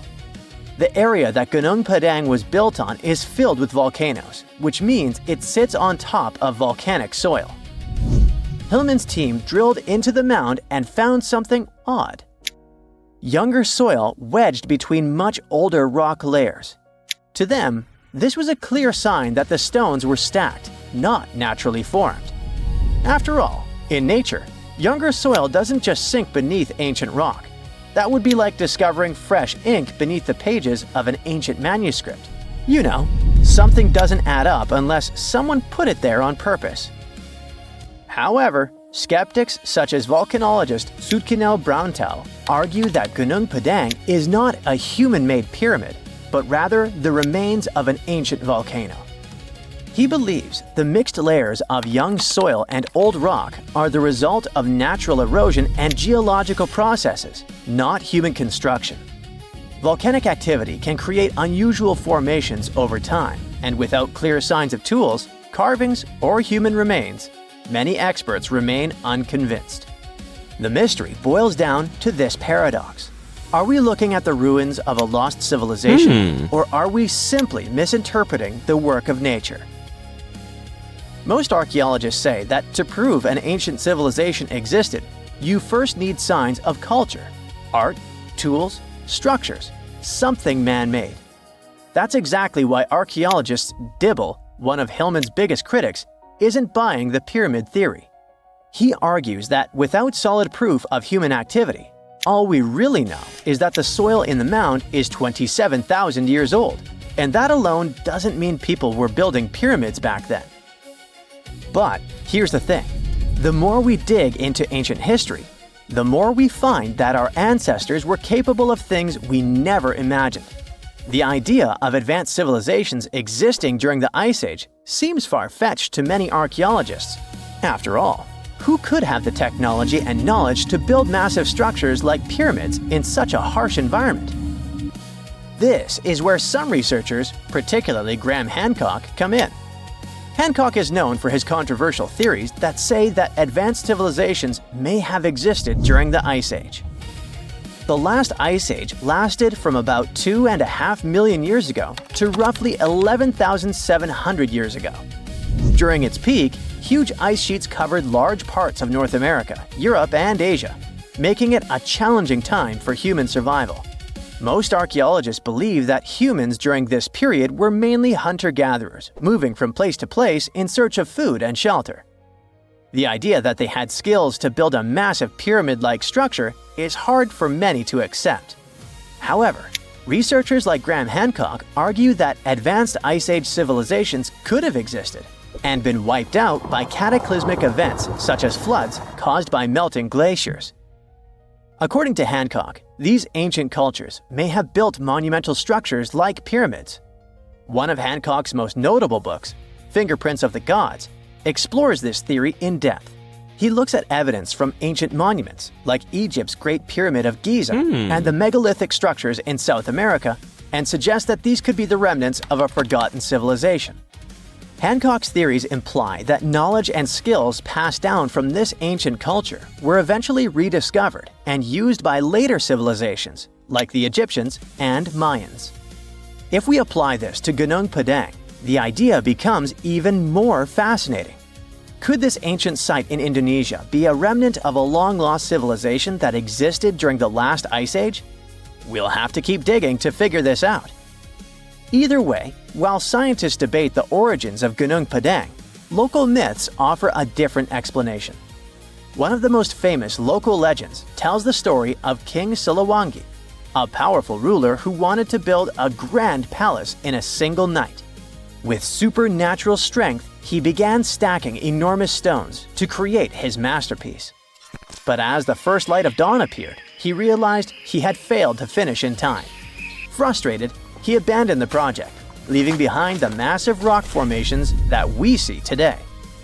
While this story isn't historical fact, it reflects how deeply Gunung Padang is embedded in the local culture. Even today, the site is considered a place of spiritual energy, attracting visitors who believe in its mystical power. Hindus from the island of Bali climb the mountain steps to conduct rituals related to the rising of the full moon. Followers of a variant of Indonesian martial art practice their discipline high on the mountain. As these sacred rituals continue, archaeology and geology keep trying to figure out if this really is the oldest man-made structure in the world. That's it for today. So hey, if you pacified your curiosity, then give the video a like and share it with your friends. Or if you want more, just click on these videos and stay on the bright side.